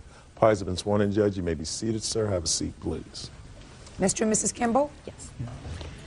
You and the defendant are neighbors. According to your complaint, as a result of her causing a disturbance, you called the police, and in retaliation for that, she threw some chemical on your car causing damage. Yes. You want her to pay for that damage. Ms. Berger is countersuing for thousands of dollars because she says you had her falsely arrested. She's suing for malicious prosecution. So let's start. How long have you been living at your present location? 2 months. And you moved in after Ms. Berger was already there? No, ma'am. We was there quite a bit of time. We've relocated. We was there way before she was. So you moved? Right. After this incident? When she got out of jail, we moved. How long had you been living in the location where this incident took place? Almost 2 years. And how long had Ms. Berger been living there? About 5 months. When did this incident occur? October. October what? 8th, year 2000. That was in the evening? Yes. Tell me what happened. Previous to this incident, we had called the police several times on Ms. Berger because of loud music. We called the manager first, and he was afraid to go down there. Then we would call the owner, and he said, oh, just call the police. What kind of premises is it, an apartment? It's trailer park. She was right next to us. Playing the stereo at 8 o'clock in the afternoon. You'll have a chance. In the evening. Pay attention, you'll have a chance. Okay. Prior to Ms. Berger moving in, did you have a neighbor in that trailer? Yes. Had you ever called the police on that neighbor? Yes. Why? Because he was apparently doing drugs. They had a small child. We were concerned about the safety of the child because we could hear him yelling at his wife, and the child was crying. Now, on the evening of October 8th, what happened? The loud music, if you can call it that, it was kind of a booming noise, started, and what time? It was about 8:30. It was a Sunday night. It was 7 o'clock in the evening. Ms. The Berger, sun wasn't even down Ms. yet. Berger, I'm telling you, you will have a turn. Okay. Now, I'm telling you nicely for the second time. The third time, it isn't nice. I want you to trust me on that. Okay. Go ahead. We listened to it for a while until we couldn't stand it, and so I called the manager. He wasn't home. I called the owner, and he said he couldn't do anything about it to call the police. So I called the police. They came out in about 10 minutes. The music stopped, and when the police left, she turned the music up twice as loud, so I called the police again. They came right back, and you could hear them arguing with her, and then they left, and she turned the music down. I was getting ready for bed right after that. My husband was in the kitchen, and he heard a man and saw it. Well, he has to explain that. Yeah, there was her boyfriend or some gentleman there was with her. He hollered, "Don't throw that." And I looked out the window, and at the front of her trailer and where my truck was, she threw a liquid. So I put my shirt on, and you actually saw her? Yes, ma'am, I sure did. And then I presumed to go on out there after I got my shirt on. He was dragging her back in her trailer. She was screaming, cussing, we're going to kill them people and all kind of snores. So I looked around, and it was kind of a wet after, you know, the dew was already out. So I had a flashlight. I looked, I didn't see no dent places. I did see a little extra liquid, and I was scared she was going to come back out with a gun or a knife. So I returned into the trailer and locked the doors, and the next morning we discovered the damage. It was done, ate up the paint and everything. So we called the sheriff department, and he returned and made an investigation, and he tried to arrest her then, but she was hid in a trailer and wouldn't open it. So it was a misdemeanor. They couldn't break in, so they turned it over to the detectives, and the detectives later on, they charged her, the DA's office charged her, and then she had prior warrants. So when they picked her up, they put her in jail, and she had prior warrants, and she stayed there for quite some time due to the prior warrants. And that we have the police reports and all to verify it. And the pictures of the damage. And I'd like to see pictures of the damage, and I'd like to see the estimates to have them repaired. yes, sir. Also, our car, my wife's new car was sitting there, and this happened on the 8th. And between the 9th, that's when the police come out and did the estimate on the damage and looked at everything and tried to arrest her. Between the 9th and the 10th, somebody hit my car on the turtle shell with a broomstick, and that's what those other pictures are about. And we presumed it was her. We didn't have the enemy in the place, so. When she got out of jail, we left immediately that day. We had our stuff moved that day as fast as we could. We just couldn't take How'd you know another he was chance. getting out of jail? What year is this truck? The truck is a 1988, but it's a showpiece. I probably got over $20,000 in just putting it back into original condition. It's a dually, black dually. It's a showpiece, honestly. Was a showpiece. Was. It's got 16 coats of black lacquer paint on it. And believe it or not, it was over $3,000 when I had the truck painted, from original paint to the show class finish on the truck. Yeah, well, they have an estimate to refinish, not any body work, but just to refinish it, $2,006. There's nothing dented. It's just everything there. All the plastic and chrome's got to be replaced, and then the paint. Okay. All right, Miss Berger, you recall the evening of the 8th of October? Yes, I do. All right. Is this the person with whom He's you were my living? witness. He's to attest to a couple of statements made by the plaintiff. Is he the person who was living with you at the time? No, he's not. Was he the person there at the time? He lives across the street, yes. Okay. He's a mutual friend of theirs. Okay. And of mine. Okay, go ahead. Let me hear. I was not anywhere near his truck. Let's start out with the music. How With the many times music. did the police come out that evening? Once. Once or twice? Twice. That's okay, it was like 7:30 in the... Just a second. So the police came twice? Yes. They came the first time and told you to turn the music down? Yes. How much later did they come a second time? Maybe a half hour, 45 minutes later. Do you have a police report from Deputy Yes, I do. Conte? May I Yes, I have do. it, please? And I have the detective's... Just give me the report. I'm a good reader.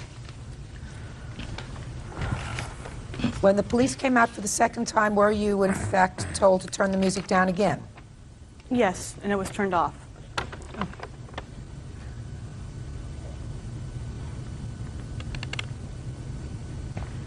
The second time the police officer arrived at your home, Miss Berger, was it the same police officer who had arrived there the first time? Yes.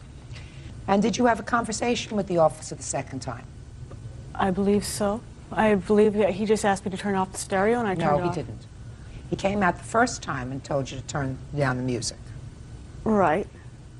When he had to come back the second time, he didn't tell you, would you please turn down the music again? You had a different kind of conversation with him. This I do not recall. Why would you not recall such a thing? Because I've been through a lot of emotional stress due to this whole situation. I do not remember that night. I went to jail for something I didn't, falsely was accused. Just a second.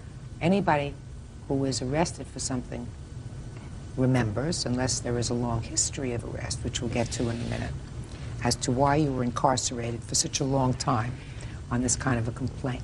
So you do not recall what the officer said to you the second time he was forced to come back to your location? Basically, he told me to turn it down, or he was going to turn it off for me, basically, what it boiled down so to. he was a little more annoyed this time. Right. That's better. So you turned it off, and according to your complaint, you did nothing. No, I did not do anything. I went to sleep. I went right to bed. Real cases, real people. Judge Judy.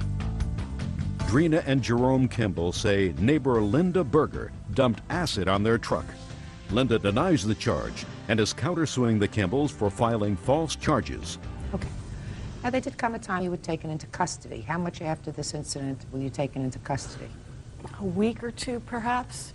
And when you were taken into custody, did you have a series of outstanding warrants? I had one warrant for driving on a suspended license. That had been dismissed. I tried to get an OR on this vandalism charge. The OR was not granted. I had to stay in jail. I had to file for bail in order for me to be released. Right. Driving on suspended, I had time served, but they were not going to release me because I still had this vandalism charge outstanding. I had to bail out. So my question to you is, the initial reason why you were detained was because you had an outstanding warrant. There was two warrants. One was issued for vandalism, for the one that he had issued against me, and then there was the one for driving on a suspended license. When was the warrant issued for driving on a suspended license? A week before. When were you supposed to appear in court? For the driving on suspended? Mm-hmm. I don't remember the court date. Was it 6 months before, 3 months before? A week before. It was probably about a week or two before I was arrested for the vandalism. Why didn't you appear in court? I do not remember the reason now. And it's been months. Well, Ms. Berger, how many times have you been arrested? 2 or 3 different times. Traffic violations. Have you ever been arrested for driving while under the influence of alcohol? Yes. When was the last time you were arrested for DWI? 3 years ago. Is that when your license was suspended? Yes. How long have you been driving with a suspended license? I no longer drive. How long had you been driving with a suspended license? Maybe 5 months. Why had you not gone to get a driver's license? Because it was suspended. It was revoked by the judge. There's no way I could have gotten one. Well, suspended 3 years ago. This is not a life sentence. If it's suspended for 6 months or 12 months or 18 months, unless your license was permanently revoked. Well, I had to complete an AB 541 program. Did you do that? Yes. I just now completed it. But you had not completed it prior. Right. Okay, so you were told 2 or 3 years ago that you could, in fact, get your license reinstated if you completed a program for alcohol abuse and driving.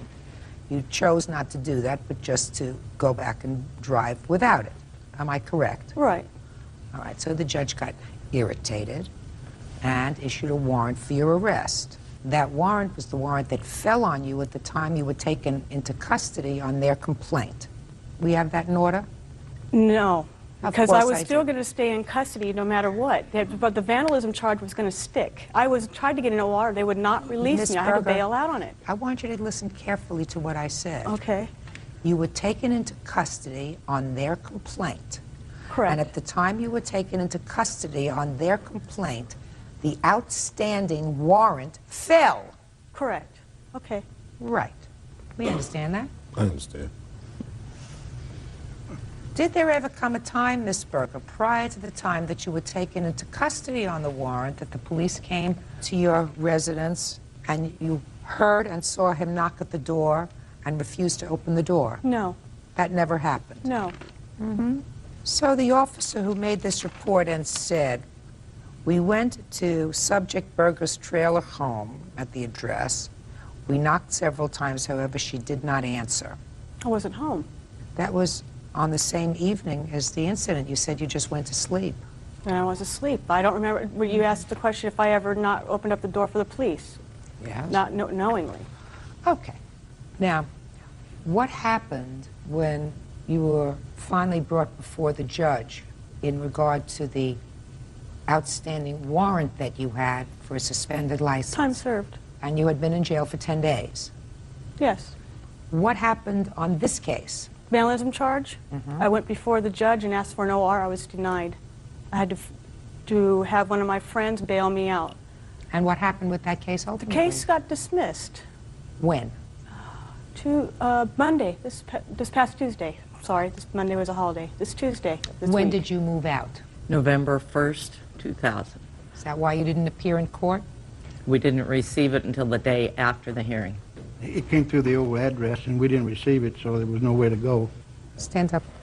They just fell. Tell me your name, sir. My name is Walter Kirby. All right, Mr. Kirby. Do you know anything about the evening of October 8th? I only have two things about this case I can relate, Your Honor. Look at me when you're relating both things, sir. Okay, one is the morning after this happened, I was having a discussion with Jerry here. He was explaining to me what had happened to his truck, and I asked him if he saw her throw that, and he told me no, he hadn't seen her throw it. That's not right. And the only other thing I can attest to, Your Honor, is the condition of his truck. When he moved out on November 1st, I helped him load his stuff and get ready to leave, and she has pictures here of the truck at that time, and there was nothing wrong with the truck. Can I see your photographs, please, Ms. Yes. Berger? Your Honor, they put a solution on it to stop the acids, and which made it not near as visible. Those pictures were taken the day of my release. Oh, it certainly looks a lot better. They had a solution on it, an oil solution to stop the acid. I understand that, but it certainly looks a lot better. I want you to take a look at these photographs. Yeah.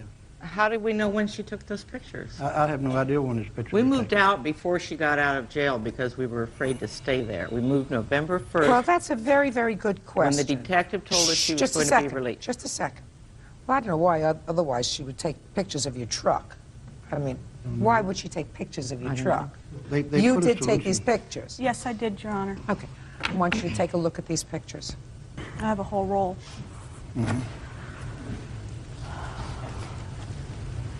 The damage was on the other side, and this here it had the solution on it, and they had cleaned the truck, but they had put the solution on it, the oil solution, and it comes right back. It's right now. If you took pictures of it, it would still be right on there. So that's when we was moving out. We hooked up, and it did have the chemical solution on it. Of course, and it, you know, like overnight or something, it comes back to a powder. It looked just like that again. Okay. Those pictures were taken the day that they were leaving. Yeah, Because and I never discussed the case with this gentleman here at all the next morning or any other morning. There's pictures with this trailer being hooked up to the truck and them driving away. No, I understand when they were taken. Okay. I don't think that you would take a picture. He Okay. served a warrant for her from the small claims court originally. Just a minute. Yeah. I would assume that this gentleman has his own agenda. You still living in the same location, sir? Yes. Have you ever visited Miss Berger in her trailer? I've never been inside her trailer. I've talked to her. Has she ever Not been right. inside your home? No, that's not right. But Have a seat. Okay, let's get to the counterclaim first. There is no question in my mind that based upon the defendant's testimony, she was in fact held and, as a matter of fact, incarcerated on an old warrant and agreed to a sentence on that case of time served. So the time that she served may have been precipitated by the arrest on this case, which means that they found you as a result of this case. But when you agreed to plead guilty to time served and your penalty was 10 days in jail, you don't get to sue them for that. Do you understand? That was your debt to society. They don't pay for Even that. if I was in jail a lot longer than 10 days, I was in jail for more like 14. It doesn't make any difference if what you pled guilty, and then you agreed with your lawyer that the sentence of the court was going to be time served, which means your penalty was the time that you served in jail, whether it was 8 days or 10 days or 14 days or 20 days. That was your penalty. Could have been 60 days. That was your penalty. That's what you just told me. So you don't get $5,000 Wasn't from it them. up to that point? Who asked you, Mr. Independent Witness? Her penalty was up to that point where they said time served. She stayed in jail after that, Your Honor. You can discuss that when you visit her later on. You get me? Judge Judy will continue in a moment. Now, let's get to the incident. The only question that I have, sir, is with regard to the damage. I have to take your word for the fact that initially you can shine up this thing and it looks pretty good, but within a day, or 24 hours, or 48 hours, some of the white powder comes up. There is no way in hell that you're getting $5,000 to repaint this 1988 truck. I want you to forget it. Now, they may be able to simonize it, buff it, repaint one layer, repaint 2 layers, but there's no way that I'm going to order her to pay $5,000 to put on 10 coats of paint on a 1988 truck. especially one that doesn't clean up too badly. You have an estimate that says paint, $2,006 for refinishing the truck. That's what I'm ordering. Judgment for the plaintiff. You count the claims dismissed. That's Thank you. Parties are Thank you, excused. You may step out. When she For wrecking her car after a party. Order. All rise. Quiet in the courtroom.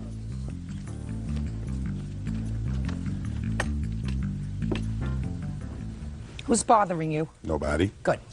Your Honor, this is case number 157 on the calendar, the matter of Jones versus Thomas. Parties have been sworn in, Judge. You may be seated.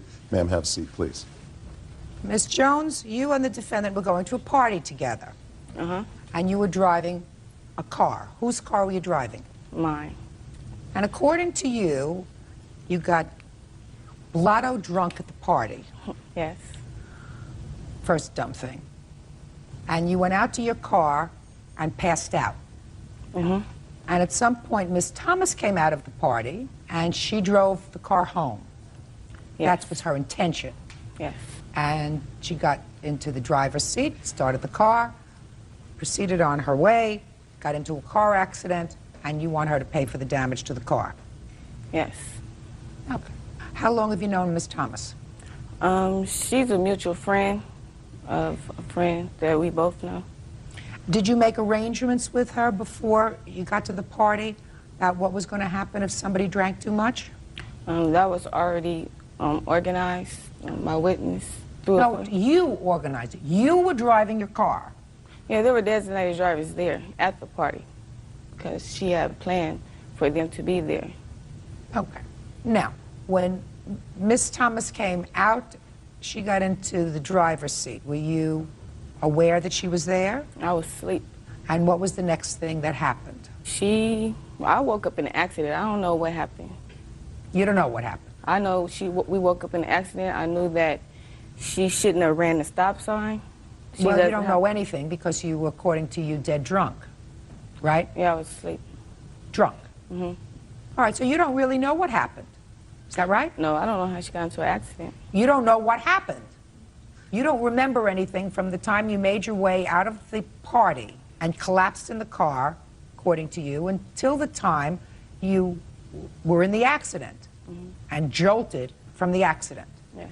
So, Miss Thomas, I'm going to turn to you. According to you, you came out of the party. Had you been drinking? No. I had a drink. Let me correct myself. I had drunk prior to the party because they had a gathering before we went to the party. What did you have to drink before you went to the party? I had a cup of Hennessy, 1 cup of cognac Hennessy.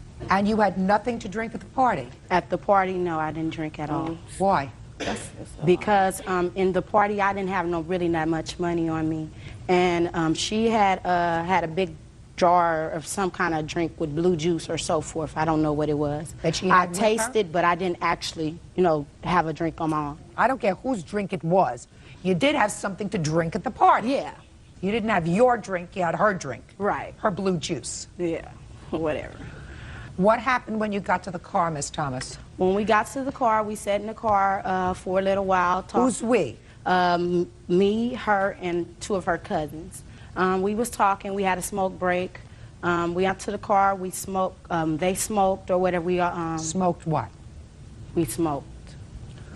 Cigarette smoke. Cigarette. Anything Cigarette. other than cigarettes? No, ma'am. No. Okay. And we all talked. We all talked in the car, so forth. And then after that, she was sleeping in the passenger seat. In the club, several times, she told me at the table. Who told you? Keisha. She told me, "Can you drive?" She kept on making. She kept on making suggestions and asking me questions. Could I drive? On our way going there, she said that she was really feeling the liquor or so forth. She was like, "You might have to drive home." So I kind of set in my mind that I'm not going to drink too much, even though she did ask me that I have license. I told her I did not have license. Okay. I said, "Do you have license?" She said, "No, she don't have license neither." I had a license since I was 16 years old, and I was always told, do not let anyone drive your car without a license. But you did not have a license. She did not. I didn't have a license, and I made this aware to her that I didn't have a license. So if you did not have a license, Ms. Thomas, there came a point when you got into the car and started to drive the car. Yes, ma'am. Want to explain to me why? I drove home because I didn't have a way home. And we were the only ones left at the party at the time. Prior to me driving home, she kept making it secure for me to drive home. Just a minute. You get into the car. She wasn't She's asleep asleep. at that time. Listen, pay attention to me, Miss Thomas. You get into the car. Is she asleep in the car? Okay, she was asleep in the car, but when it was time for us to get ready to go, that I had her keys. Ma'am, my thing is, if I didn't have permission to drive your car, how did I get your keys? No, just a minute. Don't ask me any questions. That's what I'm saying. How did I get your keys? Just listen to me. They were in the valet Listen to parking. me. You got into the car, into the driver's seat of the car. Mm-hmm. Did you, when you got into the car, before you started the car, have any conversation with her at all? Yes, I had a conversation with her. She started throwing up. I had turned to her, and I opened the passenger door. I leaned and pushed her head out the door so she could throw up out the door and not into her car. I was trying to help her out. I wiped her with one of her children's diaper towels. I helped her put her seatbelt on, and I asked her, was you ready? She said, yeah, I'm ready. Let's go. Them was her words. Tell me about the accident. Okay, the accident, prior to us on our way home, I had asked her, could I make a stop? She was intoxicated, I don't know if she remembered, so forth. However, I'm coming up 55th. I stopped at the stop sign. I looked both ways. I didn't see no car. As I hit, going on over to the intersection, bam, a car out of where it came from, I don't know. I didn't see no lights. I didn't see anything. It just hit us. Bam. I shook her, and I just told her that these gentlemen has just ran into us, that we had a car accident. What? Or whatever, she pops up out of her, she's like, we have a car, whatever. So by us being in the middle of the street, I backed the car up, and I parked it where we would be out the middle of the street. So here come these two gentlemen. They all ranting and raving. She's mad that we's in an accident. These gentlemen, we two women out here, it's 2, 3 in the morning. We're by ourselves, and it's two men, and then they ranting and raving. I don't know what they're gonna try to do to us. I don't know if they're gonna bring any harm to us. So me, with my mouth, I'm not gonna let nobody, do nothing, no harm to me. I said to them, no, it's not my fault. I said, how everyone, you get in an accident, they want to blame you. I'm trying to calm her down to explain to her what went on. I'm trying to explain to these gentlemen what went on. Thank God that we was over somewhere where I had family. So I asked her, I said, Keisha, come on with me and get out the car for the police or anybody. We involve the police or however. You're drunk, and they smell of liquor.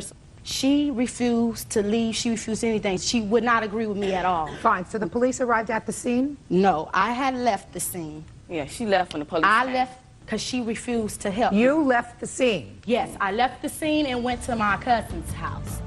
Judge Judy continues in a moment. They gave you a ticket for running a stop sign? No, they gave me a ticket for no license. She didn't even give the police her real name. Real cases, real people. Judge Judy. Kaikisha Jones says her former friend, Tanya Thomas, owes her for wrecking her car. Tanya says it was the other driver's fault. So you left your friend alone at 3 o'clock in the morning. Yes, ma'am. In the car with two men. Two men that she was talking to. That she was made herself accountable to. You left. And you didn't leave and go and call the police because you said you didn't know what these two men were going to do to you. You said that to me a moment ago. You didn't know what they were going to cause any harm to you. So you leave your friend who's drunk with these two strangers, even though you were in fear, and you didn't go immediately to call the police? No, ma'am. Well, that was a big mistake. I mean, there were a lot of mistakes here, but that was a mistake. Don't you see that? Okay, reason why I didn't call the police because the gentleman had already called the police prior to me calling, before I could call. I'm not ready for you yet. Okay. So you heard the two gentlemen calling the police? I heard, yes, ma'am. And you took off? No. Yes, you did. You left. No. Hey, you left. You didn't wait for the police. Miss Thomas, you didn't wait for the police. Yes. All right, yes. Did you come back to the car? Yes, ma'am. How much later? Right afterwards. Were the police there when you arrived? Yes. Oh. They arrived at the same time I arrived. Okay. Did they give you a breathalyzer test? No, ma'am. But they gave you a ticket for running a stop sign? No, they gave me a ticket for no license. But not for running the stop sign? No, ma'am. She didn't even give police her real name because she don't have a license. Well, they must have asked for her license. She don't have a, that's what they wrote her a ticket for, not having a license. Well, that's what I'm saying to you. Okay. Okay, Ms. Jones, let me see a picture of the car, please. Now you can step up. Now I'll hear you. Tell me your name. I'm Loretta Smith. Ms. Smith, how are you related to, or how do you know these two young women? This is my cousin, and it was my son's birthday party. And I had already had designated drivers, and Miss Thomas was not one of my designated drivers. By me being a mother, there was no way I would let Miss Thomas get behind the car without no driver's license and and she was drinking. How many children do you have? Have one. How old is your child? She'll be one on the 28th. Where was she that night? She was at my auntie's house. At your aunt's house? Yeah, overnight. How come you drank so much? Make you sick. sick? You know, it was a surprise party, and we were just having a good time. I had 2 drinks. I'm not a drinker, so I had 2 drinks, and it was way past my limit. Way past. You feel as if you owe any responsibility for this accident at all? No. There were designated drivers there. Her services were not And I needed. had designated drivers Now, there. did you have, what's your last name? I'm Smith. Ms. Smith, did you have a conversation personally with Miss Thomas about providing a driver to drive the car home? No, ma'am. So you did not? No, I did not know Miss Thomas. What I knew did I you had know? a designated driver. That's not my question. My question was, you did not have any discussion with Miss Thomas? No, ma'am. About No, ma'am. providing a driver to go home? No, ma'am. And according to Miss Jones, she was dead drunk in the front seat of the car. Yes. So you have Miss Jones, who may know that you had a designated driver. Right. But she's totally incoherent. Right. And Miss Thomas doesn't know, according to you, about designated drivers because you never had a conversation with her. Right. Thank you. Sit down. You were wrong to drive a car without a license, whether she gave you permission to or not. You were wrong. You don't know whether you gave her permission to drive the car because you were drunk. And it is very possible that she got into the car and she said, "You ready to go? Let's go." And you said, "Yeah, let's go." That's possible. You can't tell me it's not possible because you don't remember because you were drunk. Okay, can I just say one thing? Mm-hmm. She claims that she was waking me up all this time. I should have been woke. Waking me up. I never can said I I drive woke your you car? up. Just a minute. Can I go and make another stop on 5050 San Pedro, which is 2 miles away from my house? People who want to act responsibly are not supposed to put themselves in a position where they're so inebriated that they don't remember what happened. Okay. That's what you did. All right. Now, Miss Thomas didn't know that there was a designated driver. Okay. According to your witness, she is partially responsible for what happened to this car. Absolutely. You are, and if you think you're not, you're nuts. Because you were driving without a license, you had something to drink that night, and in addition to that, whether you say this car came out of nowhere, you had a stop sign. So you're wrong. When you have a stop sign and the car is coming out, you didn't see lights, you didn't see anything. That's not the car's I problem. stopped That's at the your stop sign. You So may have listen. Stopping at the stop sign does not relieve you of responsibility, Miss Thomas. Well, You're I not did supposed. not- Speaking. You're not only supposed to stop at the stop sign. You're supposed to stop at the stop sign until it is totally clear for It you was to go. clear for me Pay to go. attention. It wasn't clear for you to go because the car didn't drop out of the sky.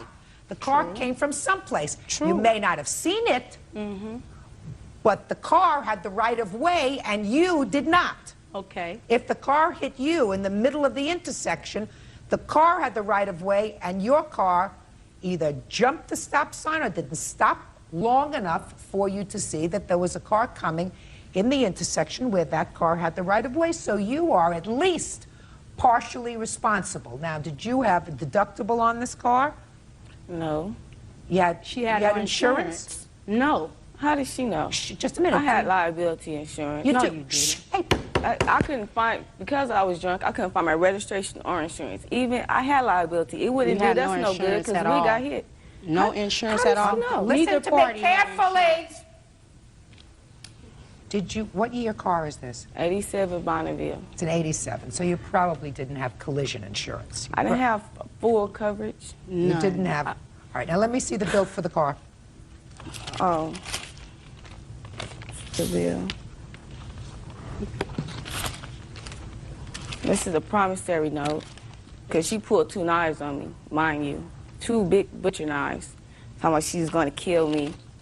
Did I just pull the knife? 2 big knives. Judge Judy continues in a moment. This was going months and Pay months. careful attention to me. Put your hand down. You talk, I'm talking. Real cases, real people. Judge Judy. Kaikisha Jones says former friend Tanya Thomas drove her car without permission and wrecked it. This makes it easy. Is this a promissory note that you're offering into evidence? No. Madam, pay attention. Okay, this is a note that when the police came, they made her write this note. I didn't ask for them to write this note, but they tried to resolve it, and they said This was May 8th. The accident was on April 15th. This was going months and months. Pay careful attention to me. Put your hand down.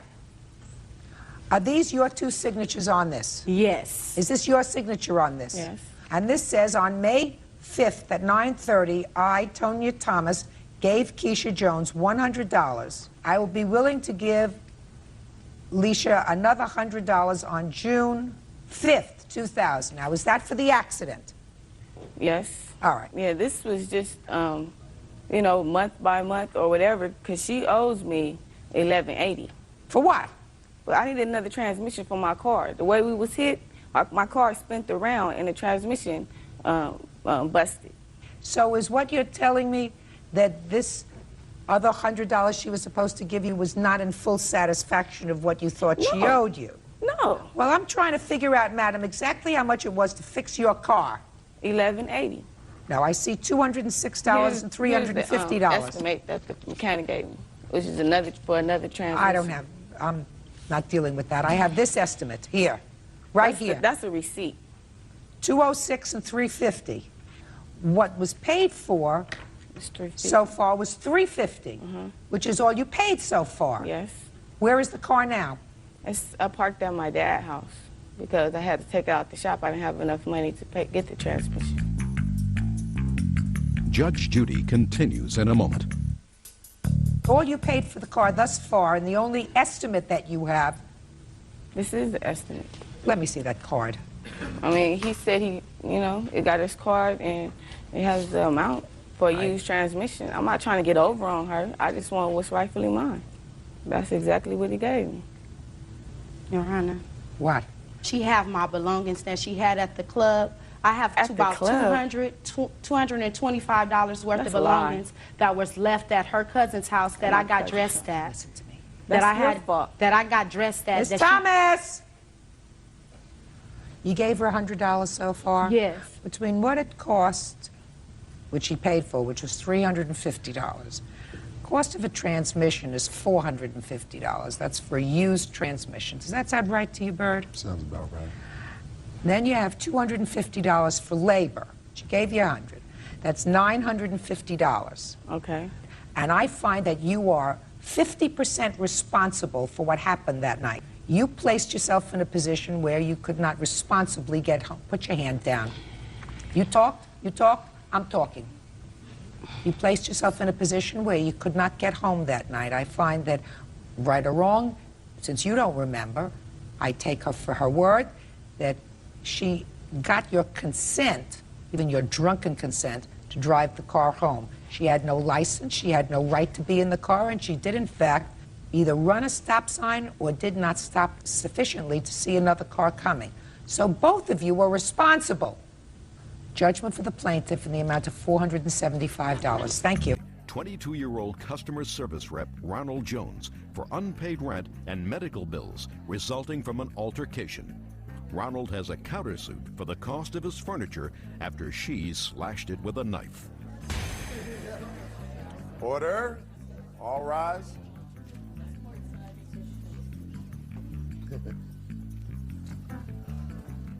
Yana, this is case number 602 and 604 on the calendar.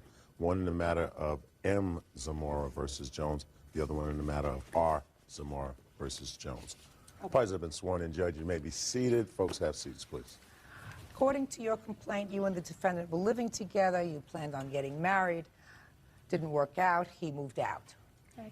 You claim he owes you some money for some rent, some bills, and in addition, shortly after he moved out, he came back, there was an altercation, and he injured you, and you want him to pay your medical bills. Yes, ma'am. Okay. So when did he move out? He moved out in June of '99. And what month's rent do you claim he owes you? Last month's rent. Which month? October. But he wasn't living there? No. His name was still on the lease, so I expect him to still pay half. And how much was the rent? The rent was $430. Okay. Now, what kind of damage did he do when he moved out? While he was leaving, police officers were present because previous altercations between us, after he did leave, there were damages done to the apartment. After he left? Right after he took all the furniture and everything out with him. Like what kind of damage? Holes burnt in the carpet, holes in the walls. I have pictures if you would like to see. I'd like to see the pictures, and I would like to see the landlord's estimate. Have you moved out of the apartment? Yes, I have. When did you move out? I moved out in October.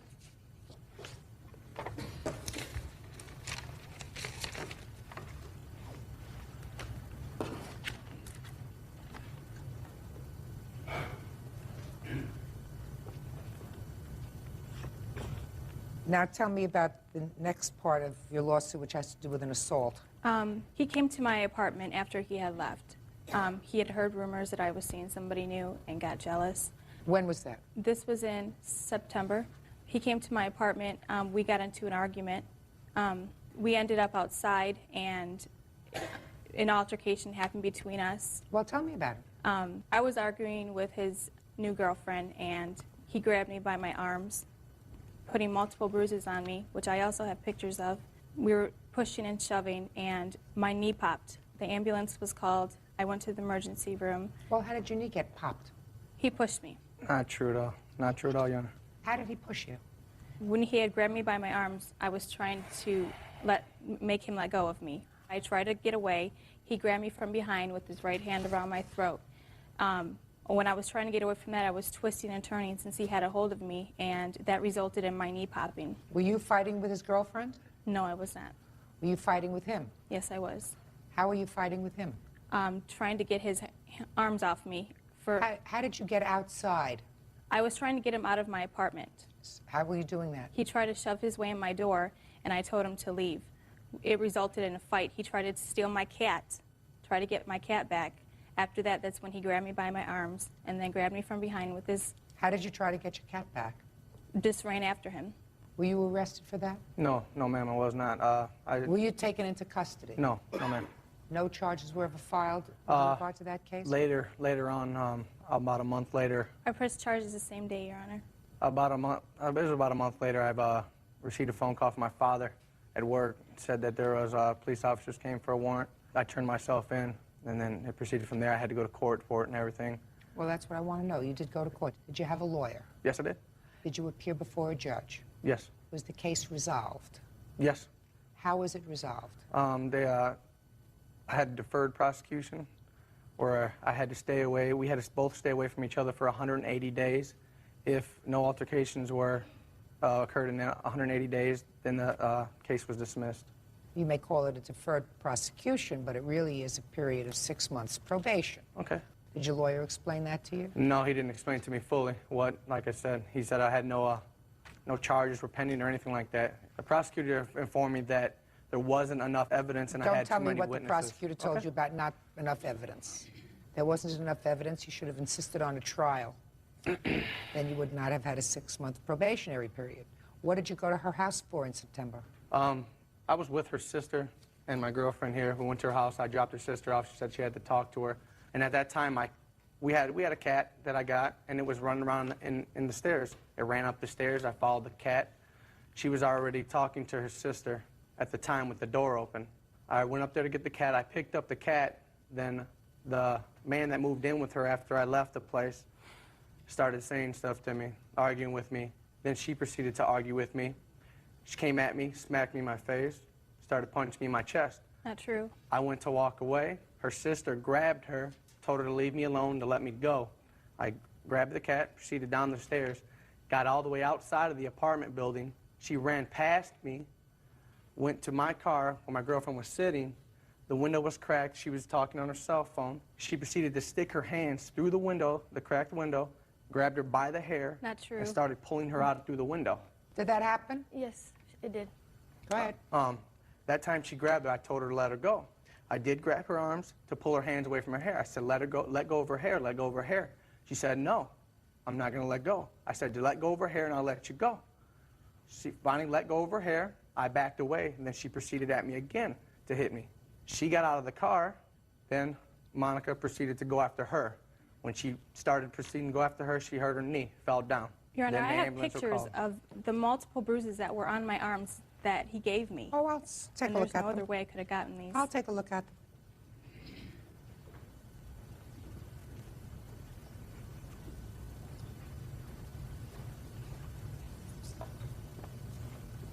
How do you think that happened, Miss Zamora? How do you think these black and blue marks happened? By him. He gave them to me. How? By grabbing me and holding on to me. Mm-hmm. He's done it for 5 years. It wasn't the first time. Real cases, real people. Judge Judy.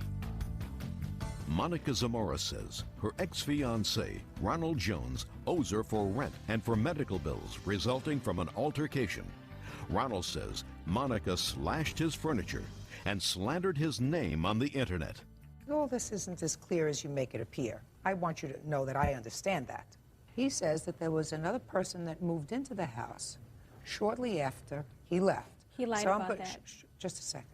Did you at that time have some other person, a male, staying over occasionally at your house? No, ma'am.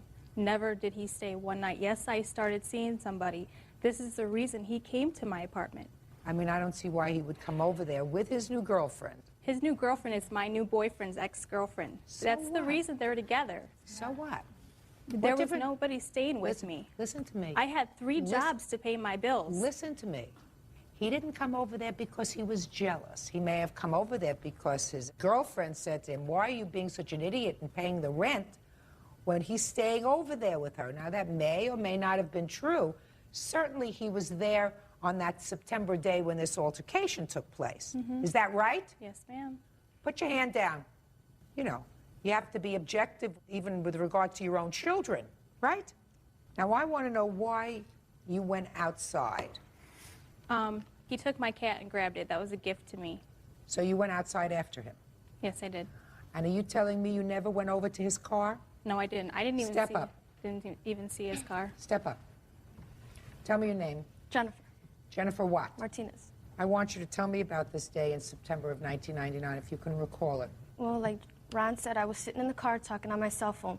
The window was cracked about maybe this much, and she reaches her hand in the car and says, get out. And she's grabbed me by the side of my hair. She has me by the side of her hair. I asked her, what are you doing? She said, get out. So she reaches her other hand, and at this point in time, both arms are in about this deep. She busted my face on the left Why didn't you side press underneath charges? my eye. At that time, Ron went over there. He was like, look, let her go. There's no need for this. We're leaving, we're leaving, we're leaving. So she's like, no, get her out of the car. I want to beat her up and so forth and so on for whatever reasons of her own. To this day, I don't know. Fine. So she tries to get me out of the car.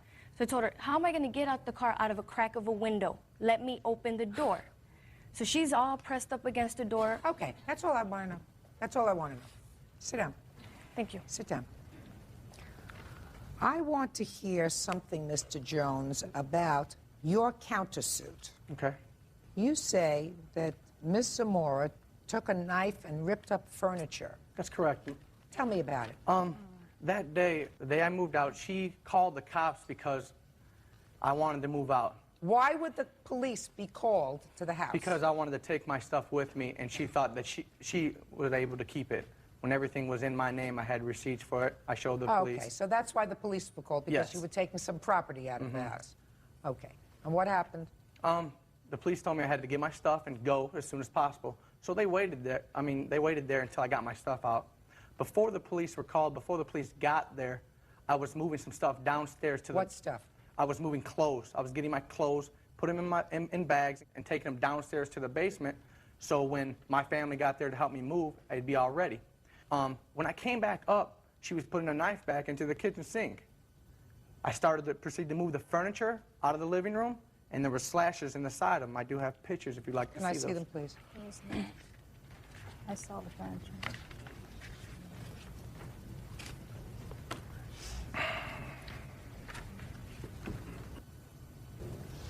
There's one slash, is that right? Is that what you're telling me? There's a slash in each end of the couch and the love seat. I see.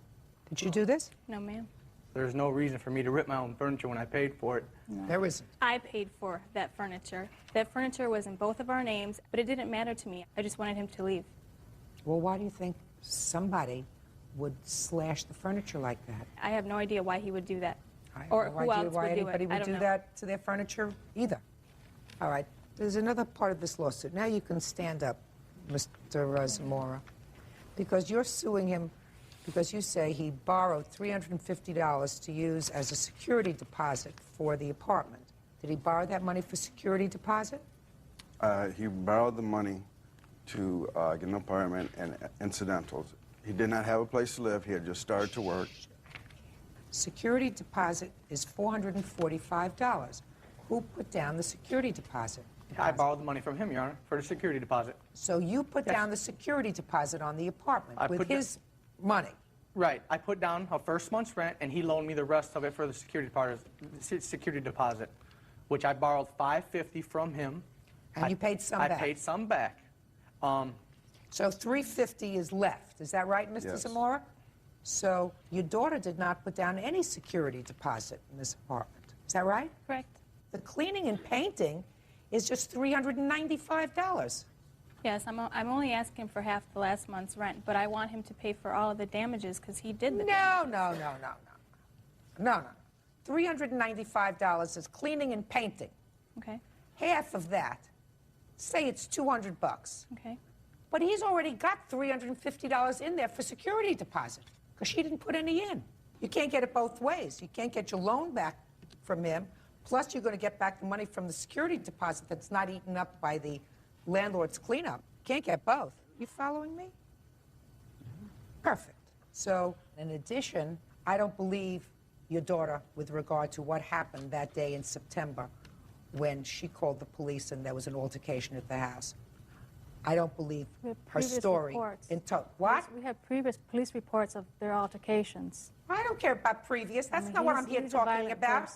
I'm telling you, I do not believe the story that your daughter told me that he assaulted her the way she described it and that she was solely without blame.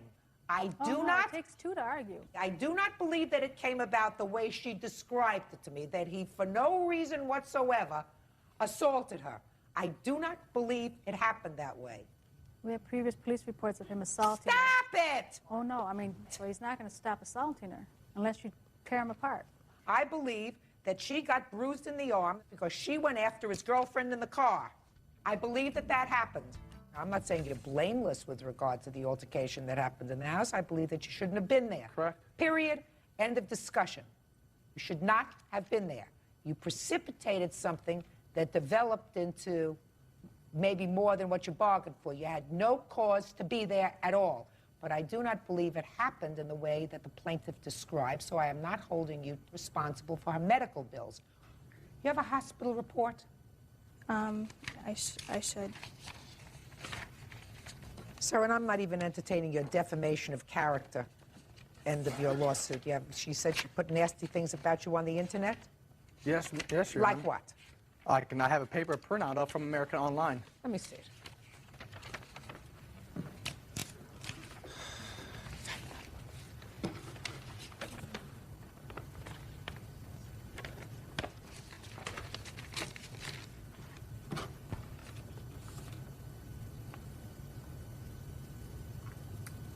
Do you have a report from any of these? A report? That says that what the x-rays found? I think that's all I have, Your Honor. Show this to the plaintiff, please.